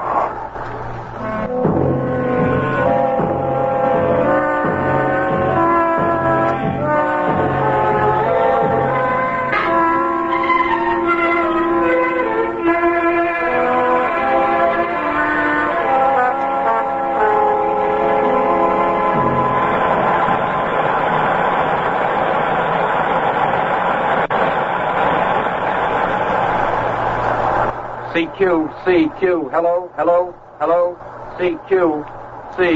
Oh, I'm sorry, Doctor, I can't raise anyone. Doc, come here. Yes, what? Look, the closer we get, they are explosions. 3 more hours, we'll know. I want to know now. Reynolds, what's the matter with you? Why can't you make radio contact? I'm doing everything I can. Major. Doc, what are... Craters. Look. Craters. Craters? At this altitude, you couldn't possibly... After each flash, I do see them. Okay, what does it mean? Well, what are you looking at me like that for? What does it mean? Dr. Major, something's coming through. Oh, what about time? I can only hear it faintly. What? Please, let me listen. United States. What? Reynolds, what is it? Tell us. Boy, I couldn't quite make out. Oh, he said... Said what? Tell us. War. He said war. Blasting the United States off the face of the earth. Blasting... It's a joke, isn't it? Isn't it?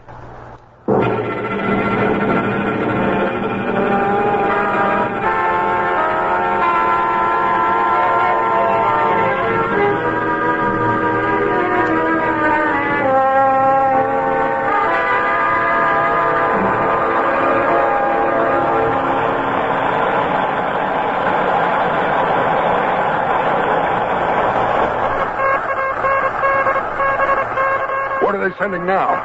What now? It began an hour ago. No warning. Projectiles radio controlled. Point of origin unknown. Oh, it stopped again, the transmission. It's enough. Where's the International Police Force? What's being done about it? Doctor, did you hear it was an attack without warning? Who could it be? What's the idea? The explosions are increasing in frequency. Reynolds, is there anything more coming through? No, nothing. Yes, they started transmission again. All right, let's have it quick. Some station in Midwest. I can't get the call letters. Who cares? He says it's hell. Ground shaking. No bombs landed near it, but air reconnaissance. It's so garbled I can hardly make out. Well? It started an hour ago. Everything burning. Oh, it stopped again. There's nothing. Doctor, in heaven's name, what do you think it's all about? Stop staring out of the window and talk to me. What are they doing? What do you mean, what are they doing? They're bombing us, blasting us. It's war, but who? We've got to find out. Reynolds, find out who. What? It's no use. There's no transmission. Doctor, those bombs, where are they coming from? Can't you tell by the trajectory? At this distance? And what difference does the face of the enemy make? It's happening, that's all. Smashed them. I always said we should have smashed them. Exterminated them 50 years ago. Oh, they were so peaceful for so many years, and... The flashes are increasing in frequency. Reynolds, get on that radio. I'll try again. I've got to know who. The devils. We had agreements with everyone. The international devils, all of them. Call them devils. I don't even know who they are. Reynolds, you got anything? No, I don't. Doctor, faster. Let's get down there faster. Let's open it up. You know better than that. We're entering atmosphere. Increased speed, and we burn up like a meteorite. But I'm an army man. All my life I've been coming trained. through. What? The bombs. Nothing can... I can hardly make it out. Keep at it. Panic. Paratroopers. Who? Last message from United States of... It's ended. There is no more.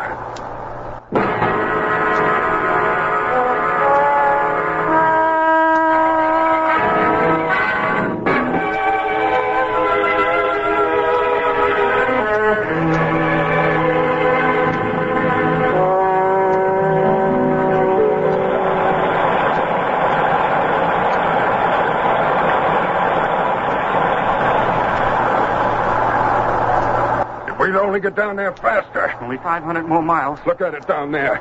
Our Air Force, protective measures. What happened to them? What happened? Doctor, why don't you say something? We'll just sit there for hours watching. This isn't a scientific experiment going on down there. They're blasting us to pieces. Us. Your atomic bombs, a great secret.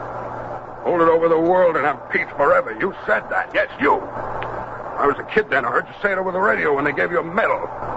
Hold it over the world and have peace forever. Well, what do you got to say now? We had a wonderful 55 years. What? Everybody had a wonderful time.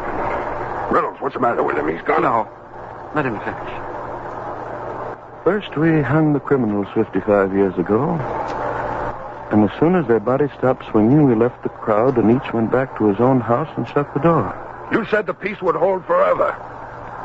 I said it because I thought that when the secret was put away, the people of the world would remember the terror. I said to myself, now, surely now that they've seen the possibility of the disintegration of their Earth, they'll be drawn together once again into the family of men as it must have been in the beginning.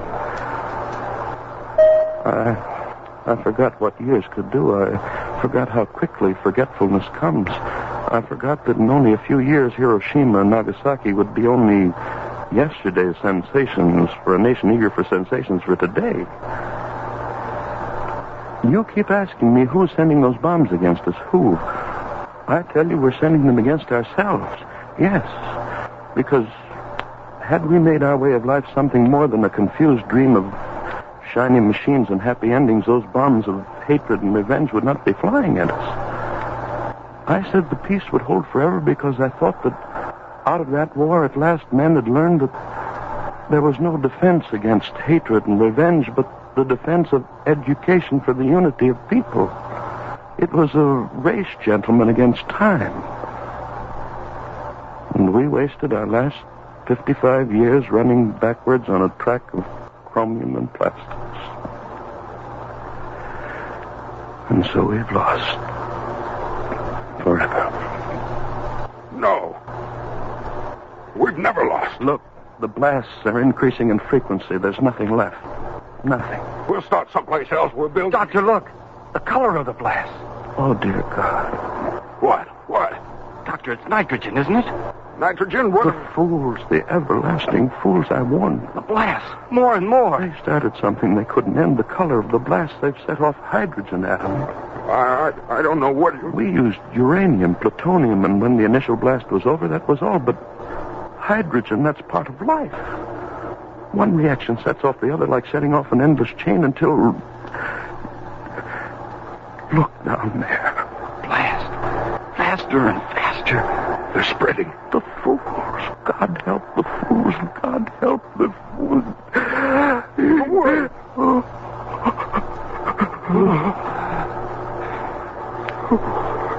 It happened. A sheet of flame. Around the Earth.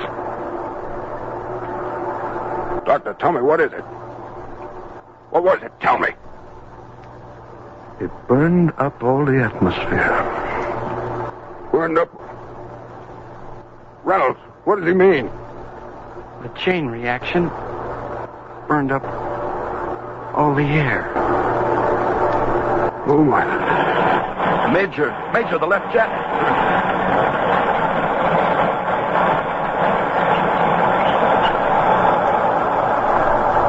It's all right. It's all right. All right. Where are we going? Can we go down there? There's no air, no life. The moon, the earth, the same. How much fuel? There's the gauge. 2-3 hours? Yes. Yes, I think that's right. Isn't it, Major? Yeah. What do we do?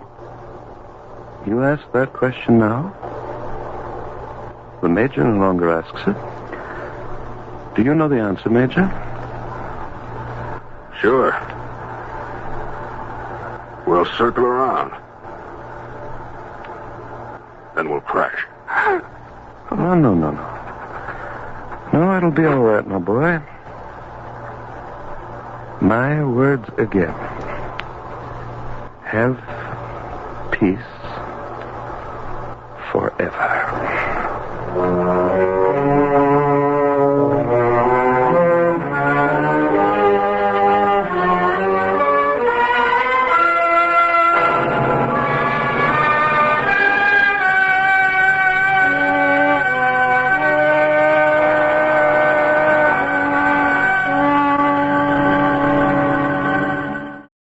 That's how they thought the end would come 25 years ago to this week, you know. That show aired 80 years ago today. Fortunately, it hasn't happened yet. But who knows?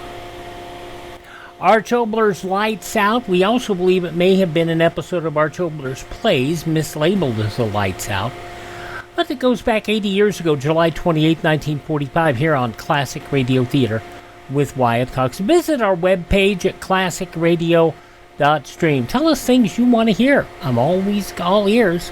And if you want to throw us a couple bucks, that's great too. Let's have an episode of the program Romance coming up next. Mwah!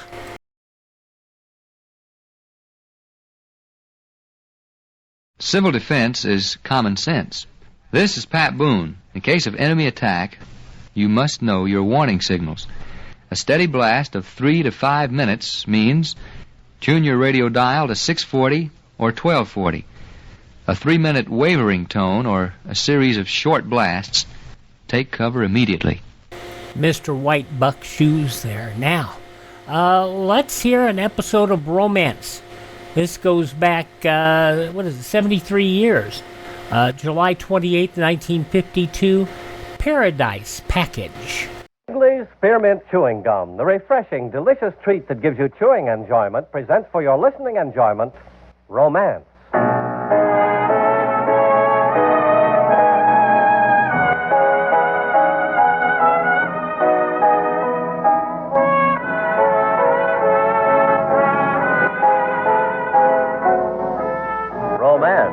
Bringing you the finest stories of the world's greatest romantic authors. Stories of the courage, the devotion, the adventure of love, all strung on the bright thread of romance. Tonight, the makers of Wrigley's Spearmint Chewing Gum bring you Ed Lacey's unusual story, Paradise Package.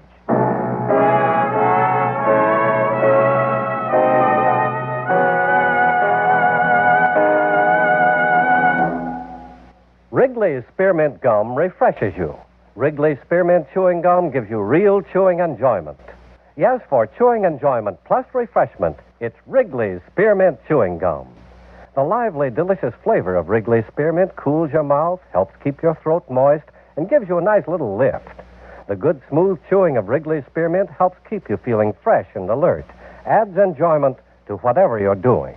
So for chewing enjoyment plus refreshment, treat yourself often to Wrigley's Spearmint Chewing Gum.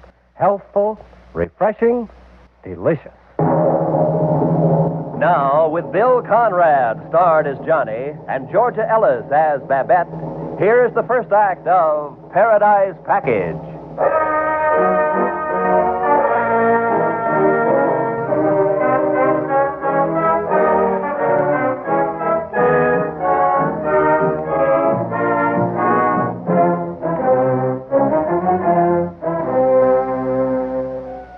Outside the room where I was lying, Tahiti was coming to life. I looked at my watch. It was almost 8 o'clock. 8 o'clock on a summer morning in that paradise of the Pacific, Tahiti. Paradise. I was sick of the whole tourist-infested, over-publicized, poverty-ridden place. And besides, I was in jail, and I had a hangover. Good morning, Johnny. How do you feel? That's a stupid question. Oh, Johnny, you're always mad at me, even when I do you a good turn. You never did anyone a good turn, Henry. Oh, but I've come to help. I have paid your bail. Huh? You paid to get me out of here? Where'd you get the money? Oh, Johnny, please, it's not important. It must have cost you. They told me I started a fight up at the hotel. We, half the bar you smashed, and 2 police. Never such a fight since the GIs are here in the war. When do I get out of here? Sometime this afternoon. Johnny, for this little favor, I ask one of you. Huh?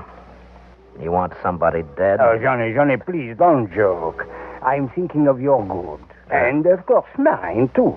I have a plan. Maybe I won't like your plan. Then what? It will be a good plan for money. Maybe lots of money. And, Johnny, you need money. I can pay back what I owe you. I'll charter the Queen out for some fishing. Oh, I did not tell you.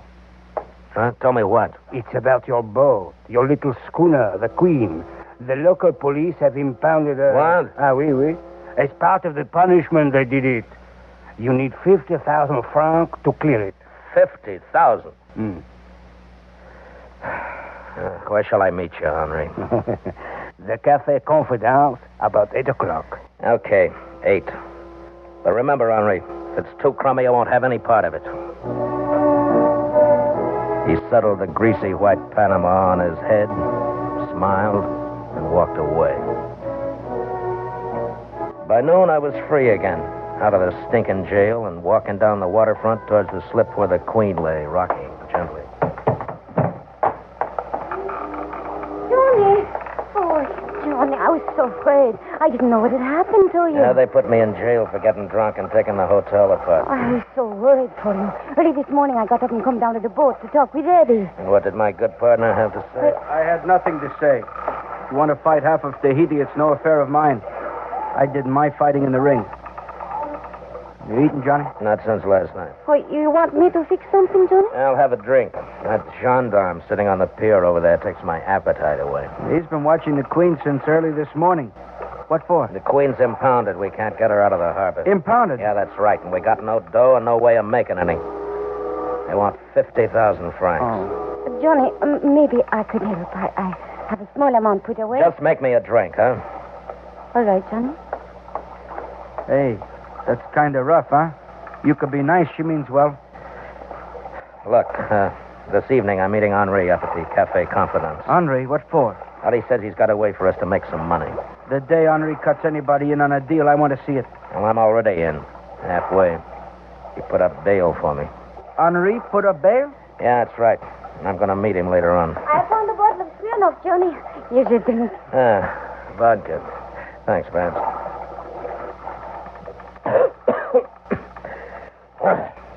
That helps. Johnny, I've got to go. Will you come to see me tonight at the cafe? Yeah, maybe. We'll see. Goodbye, Johnny. I look for you tonight. Yeah. You know, sometimes I wonder if you were in the Marines at all. They're supposed to know a good thing when they see it. Huh? Oh, you mean Babette?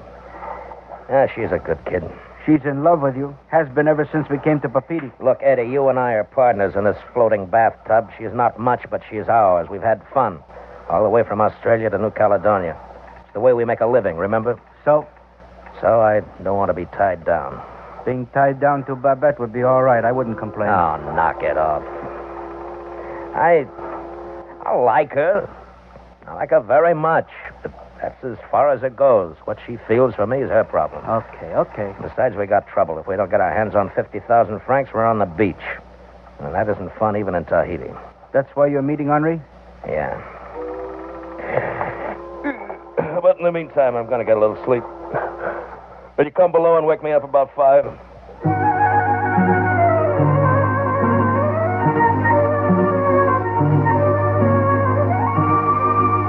The Café Confidence was a tourist trap. They paid high prices for poor food and weak drinks in the hope that some small bit of the Pacific legend would rub off on Cedar Rapids and Des Moines and Pasadena. Eddie, Henri, and I sat back in a far corner of the smoke-filled room. He's all so beautiful, so simple, this plan of mine. Well, that's fine, but why don't you start from the beginning? Well, look here. There is in your country, in the entertainment business, something they call a package deal. Package deal? Oui. Where everything is all together. Writer, actor, musician, set designer, everything. Now, this is delivered to the buyer as a package. Well, I wouldn't know. But I would. I read Billboard and Variety, even though they are old when they reach me, and you know... Okay. Look, Johnny, I must tell this my way. All right, go ahead. Tell it your way. Now, Jenny, north of here, a few miles offshore, there are many little spots of land. Yeah? A palm tree or two, but too small for anyone to live on. So? Well, suppose we find an island, small and clean, with surf around the reefs, a few native huts, a fisherman or two, and perhaps a beautiful girl to complete the picture. No, Henri, you're out of your mind. Was this the plan you had? No, Johnny, wait. There's money here. I don't get it. But you will, my good Eddie, you will. Look here. You see the athletic young American at the end of the bar? Mm-hmm. His name is Randall. He has lots of money, he is bored, he wants adventure, and he will pay to find it. You tell him about this island, do you? Ah, yes. And he likes it. The idea of primitive living. A beautiful island in the Pacific. Swimming the crystal lagoon, reaching up at night to touch the stars. Now, wait a minute. Where do we fit in all this, Johnny and me? You, Eddie, are the native fisherman. I can't spear fish. And Johnny is the skipper who knows of such an island. A night trip away from Tahiti. But those islands are only 2 hours away. Not if you sail around in circles all night and then land on the offside of the island. Oh, Henri, no man is that much of a sucker. You were, Johnny, when you first came out. And so was I. But whatever, he's our man. What would he pay for his pipe dream? We talked in terms of $500 to split among us. Mm-hmm. You have this all set up, Henri? All set up. The island, everything. I have connections. Yeah, you should. Johnny, I don't like the deal. Hold it, Eddie. Okay, Henri, we're in. What's the next move? Mr. Randall had already made a substantial advance. Mm-hmm. You and Eddie and I will sail tomorrow for my island to arrange things. But the Queen is still impounded. That will be taken care of with part of Mr. Randall's advance. And when does he come to the island? When everything is ready, you and I will come back and pick up Mr. Randall. Okay. It's a deal then. This paradise package of ours, eh? Yeah, it's a deal. Good. Oh, Johnny, one thing. Yeah? You know, that girl I spoke of, the beautiful one? Well, she must be someone just right. So, talk with Babette, eh? With Babette? She would be ideal. Don't you think so? Well, good night.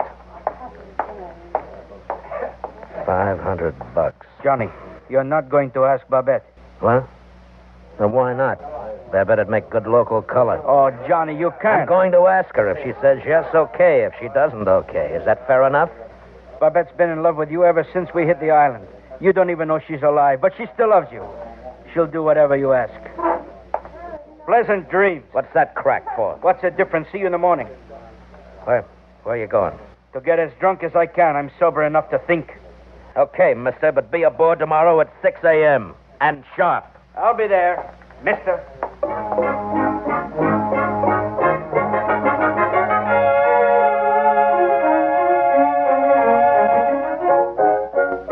After Babette finished her number, she came over to the table. I made a big thing of giving her a coral bracelet I'd been saving, and I explained the whole deal to her. When I finished, she sat for a minute. You want this, Johnny? You want me to go to the island? Babs, look, we can all pick up some fast cash on this, and then maybe there'll be more to come. Johnny, I don't know. Look, we gotta have a smart girl and one who looks the part. I'm French, not Tahitian. That doesn't matter. But somehow it seems not right. Ah, not right, huh? Or just what about this dance number of yours? You know, these bug-eyed tourists aren't art lovers. I don't like it, but I got to eat. Well, that's what I mean, Babs. Don't you see? It's a business proposition, strictly business. Now, come on, what do you say? What do you say I should do, Johnny? Well, I say you should go. After all, we'll come out ahead and... Well, we need you, Babs. We couldn't trust anybody else. All right. You'll go? Yes, Johnny. For you. I'll go. Good. Tomorrow morning, we're sailing to get the island ready. We've got to fix up paradise for Mr. Randall.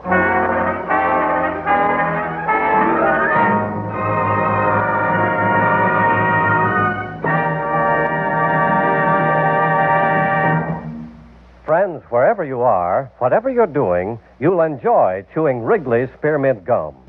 Chew Wrigley's Spearmint while you're working. The lively, full-bodied flavor of Wrigley's Spearmint gives you a refreshing little lift. The smooth, pleasant chewing of Wrigley's Spearmint gum helps keep you feeling relaxed and satisfied. Makes your job seem easier. Chew Wrigley's Spearmint gum in your home, when you're out walking or driving, when you're enjoying outdoor sports and other activities. Wrigley's Spearmint gum tastes good any time. And the natural chewing aids digestion and helps keep your teeth bright and attractive. Yes, wherever you are, whatever you're doing, you'll enjoy chewing Wrigley's Spearmint chewing gum. Healthful, refreshing, delicious. And now for the second act of Paradise Package as we return to romance.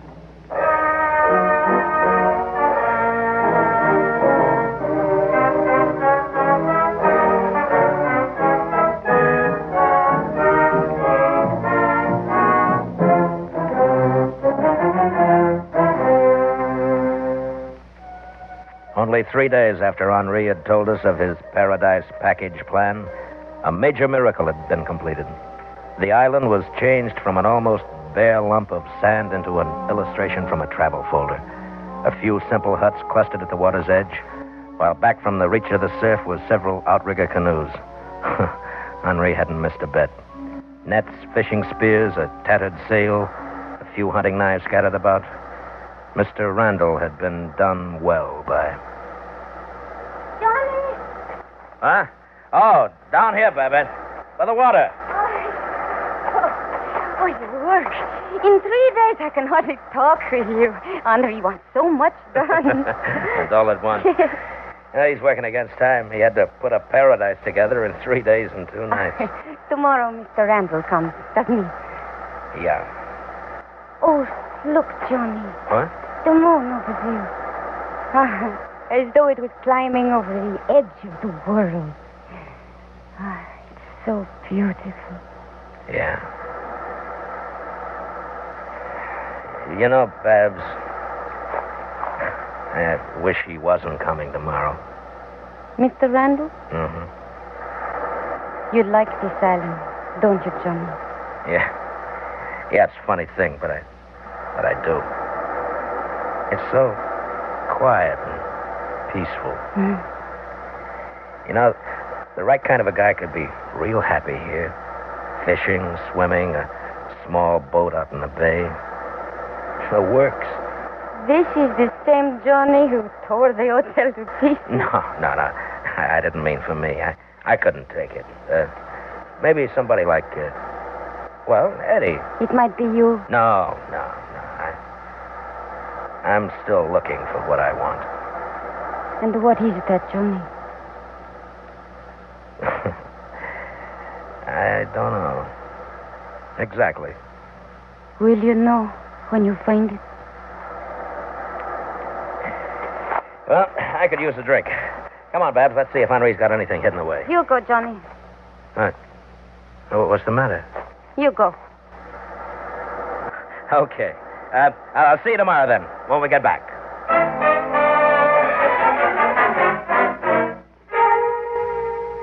And the next morning in Papeete, Henri and I loaded Mr. Randall aboard the Queen. He was a nice enough guy, but he was looking for romance with $100 bills. We didn't talk. He stayed with Henri, asking questions and laughing a little too much. We'd sailed all afternoon on a southerly course, but as soon as it was dark, I slowly came about until we were heading north, back towards the island. And shortly after daybreak, we dropped anchor in the bay. By mid-morning, Randall had been settled in one of the huts, and Eddie was teaching him how to spear fish. I don't know who is teaching who. I think already he does better than Eddie. Where's Babette, Henri? In her hut, I think. Hasn't Randall seen her yet? No. Look, Johnny, we must wait. He must see just a little bit at a time. You sound like a sideshow barker. In a way, I am. Yeah. I'll see you later. No, don't be too long, Johnny. Eddie will need help with the feed.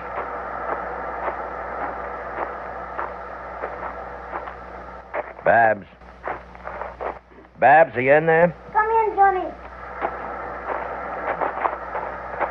I just came in to see if it... What is it?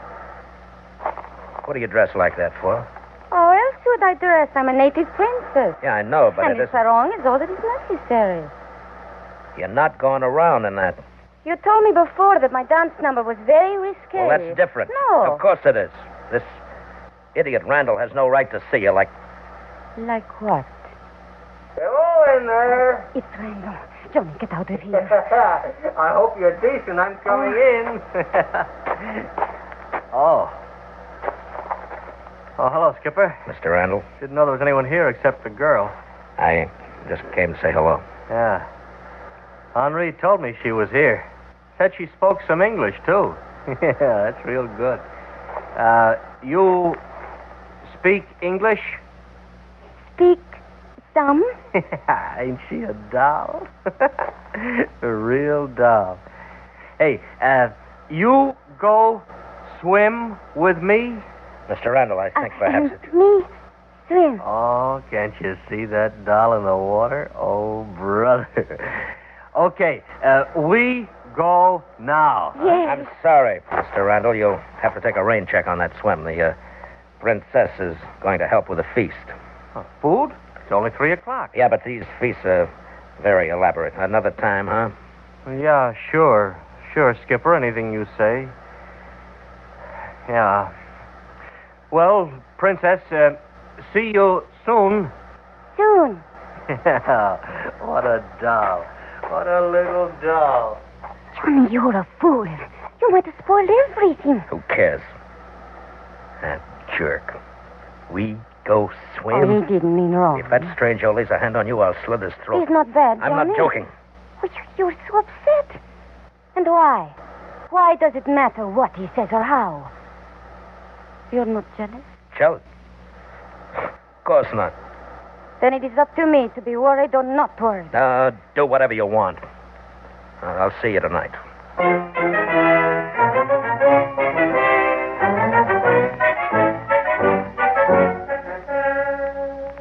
The feast we put on for Randall that night was a success. Eddie brought out the coconuts he'd been fermenting by adding sugar through a hole drilled in the top. And they carried enough wallop to keep things rolling, especially for Henri and Mr. Randall. Later, we sat around the open fire pit in hot stones, stuffing ourselves with roast pig, taro, breadfruit, and fish baked in seaweed. Randall was walking on clouds. He just sat there, bubbling and rocking back and forth while Henri filled him with island stories and fermented coconut milk. They looked like a pair of drunken owls. After a while, Henri staggered off, and it was quiet. I sat there staring at the dying fire, not feeling too pleased with myself. Hey, Skipper. What? Hey, this is the life, huh? Huh? This is living. Oh, brother.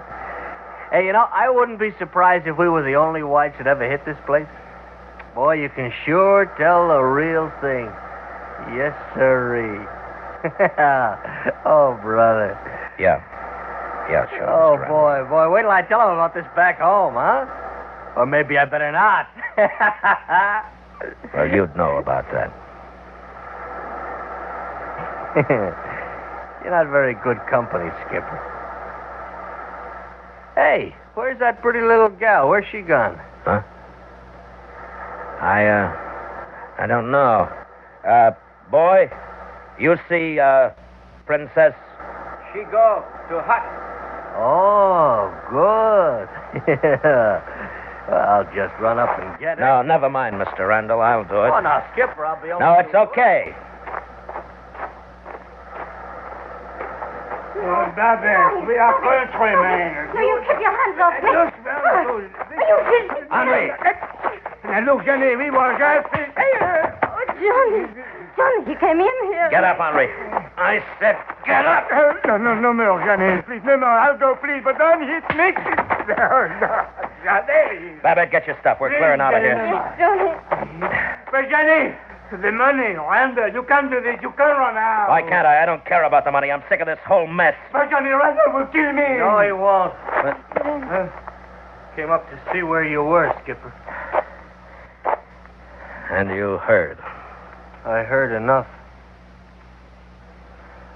How soon can we start back for Papiti? Mr. Randall, I want you to know Oh, you that talked enough already. You and your island package. I don't care about the money. Being swindled out of a few $100, that isn't important. That doesn't matter. You had to spoil this. You had to go and spoil the greatest thing that ever happened to me. The best time Skipper, how soon can we get out of here? Well, we can sail right away if you like. Is that all right? Yeah. Mr. Randall, I'm very sorry about this. The island, the money, everything. I'm the one that's to blame, not you or the skipper. People like Henri and me who are at fault. People who want to take, always. Take. Have nothing to give. It's all right.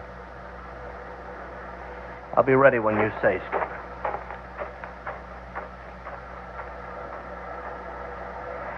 Let's go, Babbitt. And Henri? He'll find some way back to Tahiti. I just don't want to ever see him again.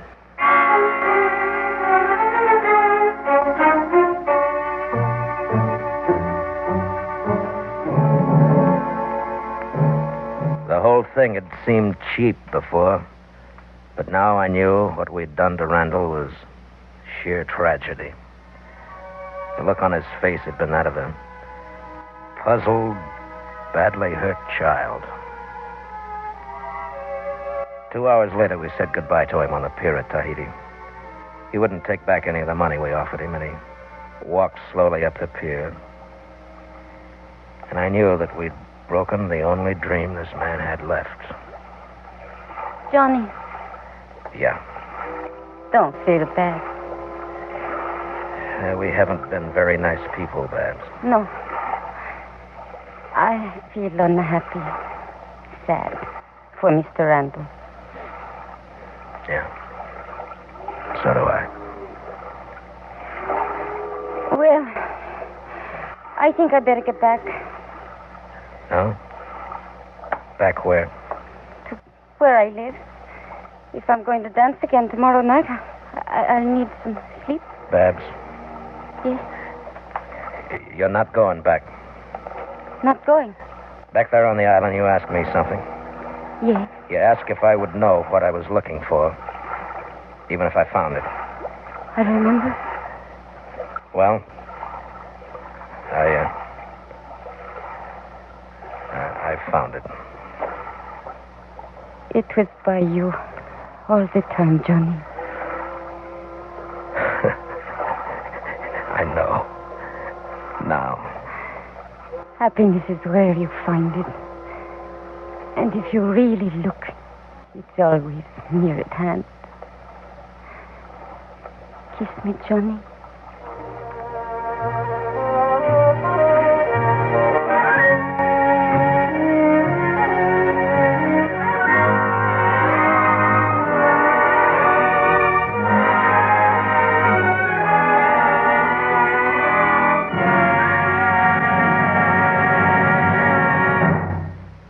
Remember, friends, Wrigley's Spearmint Chewing Gum refreshes you. Wrigley's Spearmint Chewing Gum gives you real chewing enjoyment. The lively, full-bodied flavor of Wrigley's Spearmint cools your mouth, freshens your taste, sweetens your breath. The smooth, pleasant chewing of Wrigley's Spearmint helps keep you feeling relaxed and satisfied, makes whatever you're doing more enjoyable. Yes, for refreshment plus chewing enjoyment, treat yourself often to Wrigley's Spearmint Chewing Gum. Millions enjoy it daily. Get a few packages and always keep some handy. That's Wrigley's Spearmint Chewing Gum. Healthful, refreshing, delicious.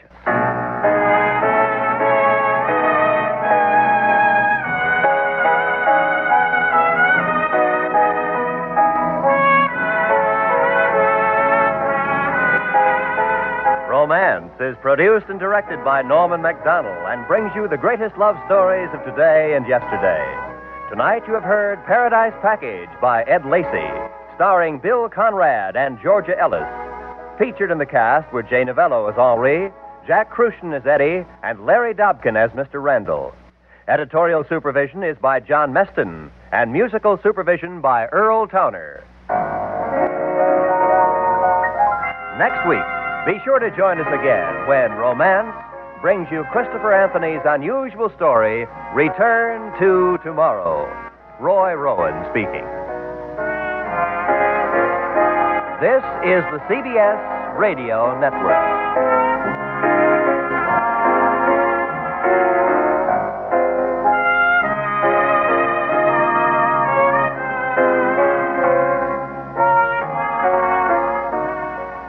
73 years ago, July 28, 1942, Romance on Classic Radio Theater with Wyatt Cox. Up next, we'll go to Pine Ridge, Arkansas.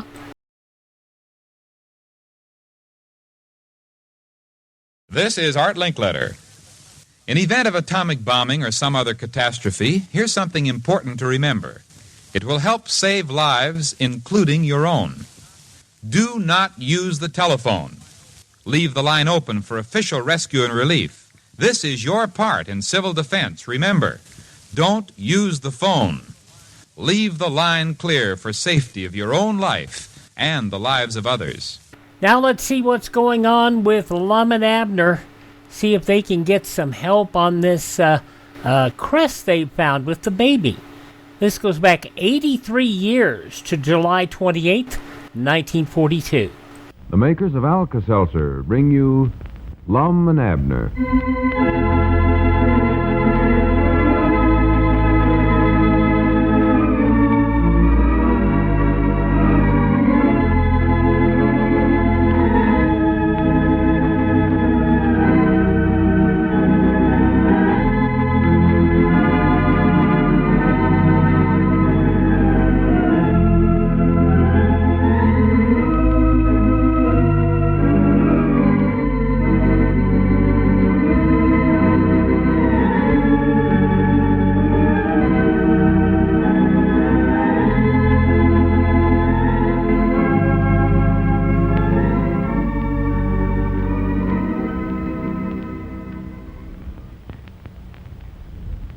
I'm sure you listeners remember that old Eddard's expression, a word to the wise is sufficient.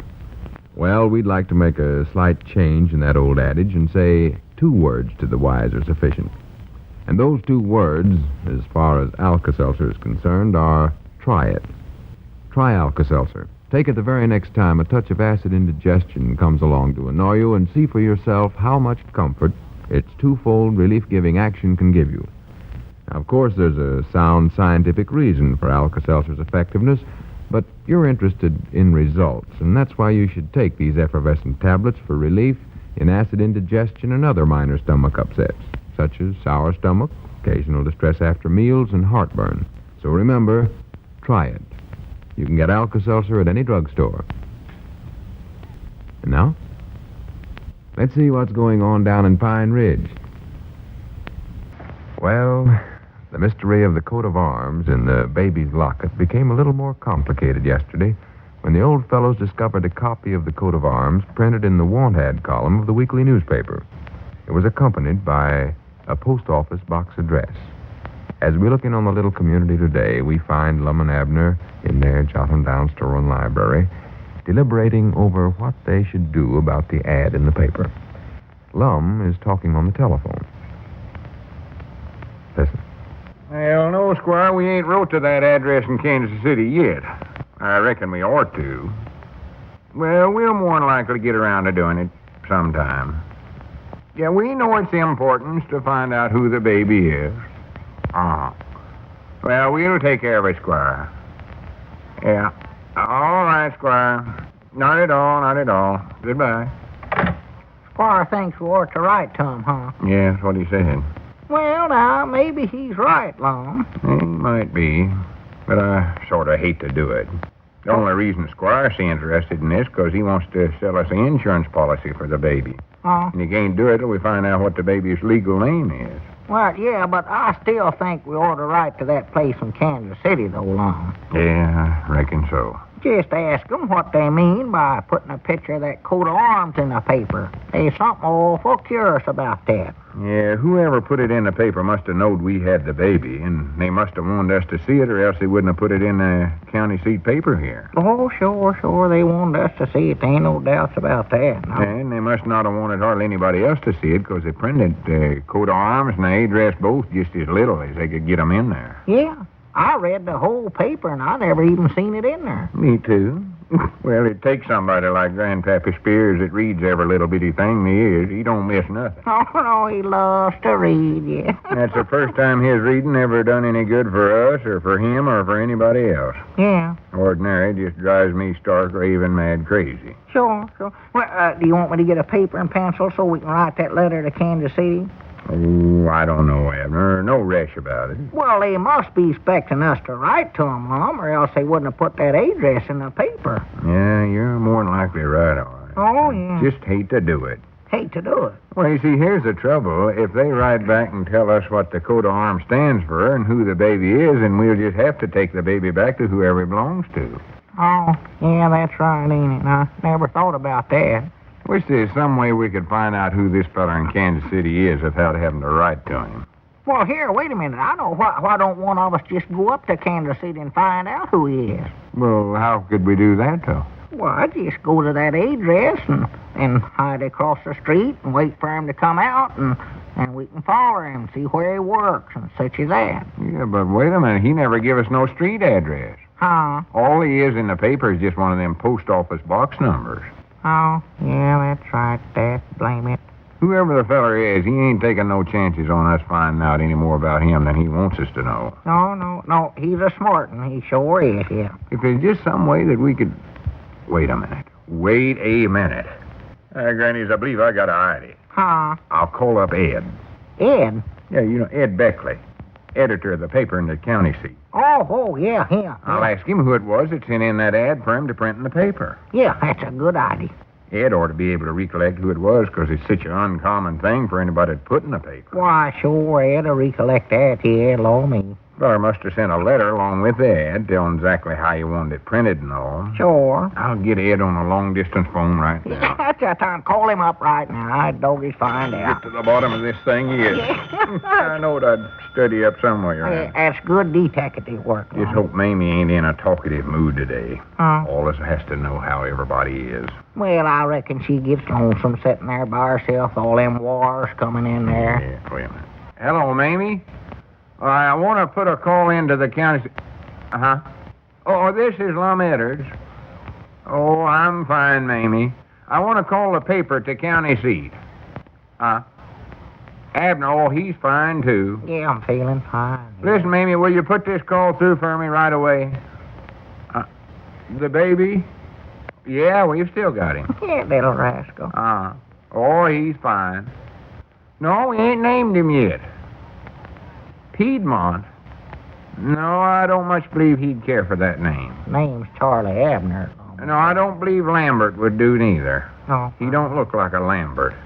Listen, Mamie, this call is important. No, Grandpap ain't been in today, so I don't know how he's feeling. Hurry up and... Well, wait a minute. Mamie, wait a minute. What's the matter, Lum? Oh, she says she's got another call there. Huh. Granny's, I put my call in first. Who's the other call for? I don't know. Mamie's a sweet girl and all that, but sometimes I wish she'd get herself a job in a defense plant or something. Well, she just tries to be friendly, Lum. Well, that's her main trouble. She tries to be too... hello, Mamie?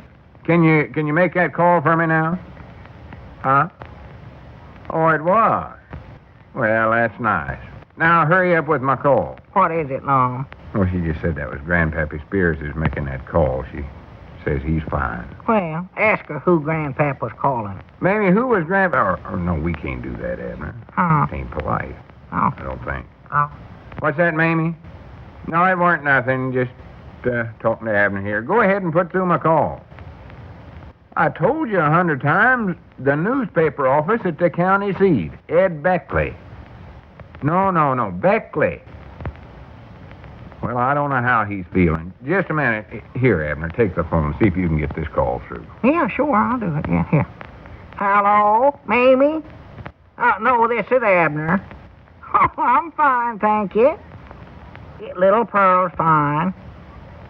Well, Elizabeth's fine, too, except she's got some awful bad blisters on her hands from chopping wood. Oh, yes, they just look something awful. Well, you see, during them 3 weeks that she was gone, why, her hands got in awful bad shape. They got all white and soft, and she just can't do no work at all, hardly. For goodness sakes, Abner, hurry up. You're worse than Mamie. Say, Mamie, we want to... Huh? Oh, the baby's fine. Lambert. Yeah, that's a good name, but I believe I like Charlie a lot better, Mamie. Abner, get the call through. Huh? Mamie, will you call the newspaper office? Huh? Oh, well, good. Just a minute, Mom. Well, tell her I'm fine. Oh, well, here, take the receiver. She's already got your call for you. She has? Yeah, fella, there. Oh, my goodness. Never thought. Hello, Ed. This is Lum Eddard. Huh? Oh, well, is Ed there? Yeah, I'd like to speak to him, please, sir. Is he there, Lum? Yeah, they're calling. Well, good for Ed. I'm glad he's there. I hope he recollects. Hello? Is this you, Ed? This is Lum Eddard out in Pine Ridge. Yeah. Oh, just tolerably. Listen, Ed, do you recollect the ad you had in the paper this week? Well, I mean, it had a coat of arms there and a box address in Kansas City right under it. And that's all. Yeah. Does he recollect it, Lum? Shut up, Abner. What's that, Ed? It was. Well, I do know. What, Lum? He said it was in last week's paper, too. Well, I never seen it. Listen, Ed, who was it that put the ad in the paper? Well, didn't he sign his name to the letter? Oh, come right there to the office, huh? Oh, my goodness. Well, didn't he say what his name was? Yeah, find out what his name was, Lum. That's the thing. Well, what sort of a looking feller was he? Uh-huh. Well, I do know. I wish we had 2 phones so I could... No, I don't know nothing about it, Ed. I just seen the ad and got curious, was all. Gives me the fidgets to sit here and not know what he's talking about. You don't know what that coat of arms stands for, do you, Ed? Get nervous and jumpy to rabbit's nose. You don't? Well, I won't bother you no more, then. Much obliged for the information. Get me one of them ichus. Yeah, all right, Ed. Goodbye. Did the feller come to the county seat and put the ad in the paper himself, Lum? Yeah. So now we can't get his address from no letter. Well, what did he look like? Well, Ed said he was a tall, skinny feller. Tall, skinny feller? Yeah, had a gray suit, and Ed said he noticed the cuffs on his sleeves was wearing out a little. Doggy, that sounds like you. You never put that ad in there, did you, Lum? Of course not. What, was he wearing a mask or anything? No. The reason Ed recollected about it was because he thought he was peculiar that a feller wearing a coat like that would have a lot of money. Oh, well, did he have a lot of money? I reckon so. Ed said he pulled out several $10 bills and paid for the ad in advance. $10 bills? Doggies, I do know. Well, that's about all Ed knows. That young'un might be a king after all if that feller had a $10 bill. You know, that's a rich relate to have, less'n he is something like that. I just can't understand it, Abner. There's something peculiar going on. Oh, there ain't no doubts about Wish we could find out some more about that feller. Me too. Doggies, we ain't much farther ahead than we was before we started, you know what? Well, leastways we know it weren't the baby's mama that done it. No. And we know it was a tall, skinny... Wait a minute. I believe that was our ring, wasn't it? It might have been. I don't know. I never paid no attention and weren't listening, I don't think. Hello, jot 'em down, store and library. Lum Eddard's talking. Oh, it's you again. You forgot to tell me what? Who is it, Ed? Oh, well, I'm glad to find that out. Much obliged. Yeah, goodbye. What was it Ed forgot to tell you, Lum? It wasn't Ed. That was Mamie. Mamie? What in the world did she want? Oh, she just wanted to say that she forgot to tell us that she's feeling fine, too. Folks, how's that job of yours coming along these days? You know, there's so much to be done by every one of us that we believe you'll find it wise to keep a package of friendly, dependable Alka-Seltzer tablets on the job with you. Then, if a headache, a touch of acid indigestion, sour upset stomach, or muscular aches and pains threaten to slow you down for a while, you're ready to help yourself to pleasant, fast, effective relief of your discomfort. Now, thousands of other busy, on-the-go Americans have found that it really pays to keep Alka-Seltzer at their place of work as well as at home. And we believe you will, too. So try it, won't you? Get a package of modern, effervescent Alka-Seltzer tablets from your druggist on your way to work in the morning.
Well, it's good to know that at least everybody's fine. 83 years ago, July 28, 1942, Lum and Abner here on Classic Radio Theater with Wyatt Cox. Join us tomorrow for Westerns, Gunsmoke, Fort Laramie, Tales of the Texas Rangers, and comedy with Burns and Allen and Lum and Abner. See you tomorrow for more Classic Radio Theater. I'm Wyatt Cox.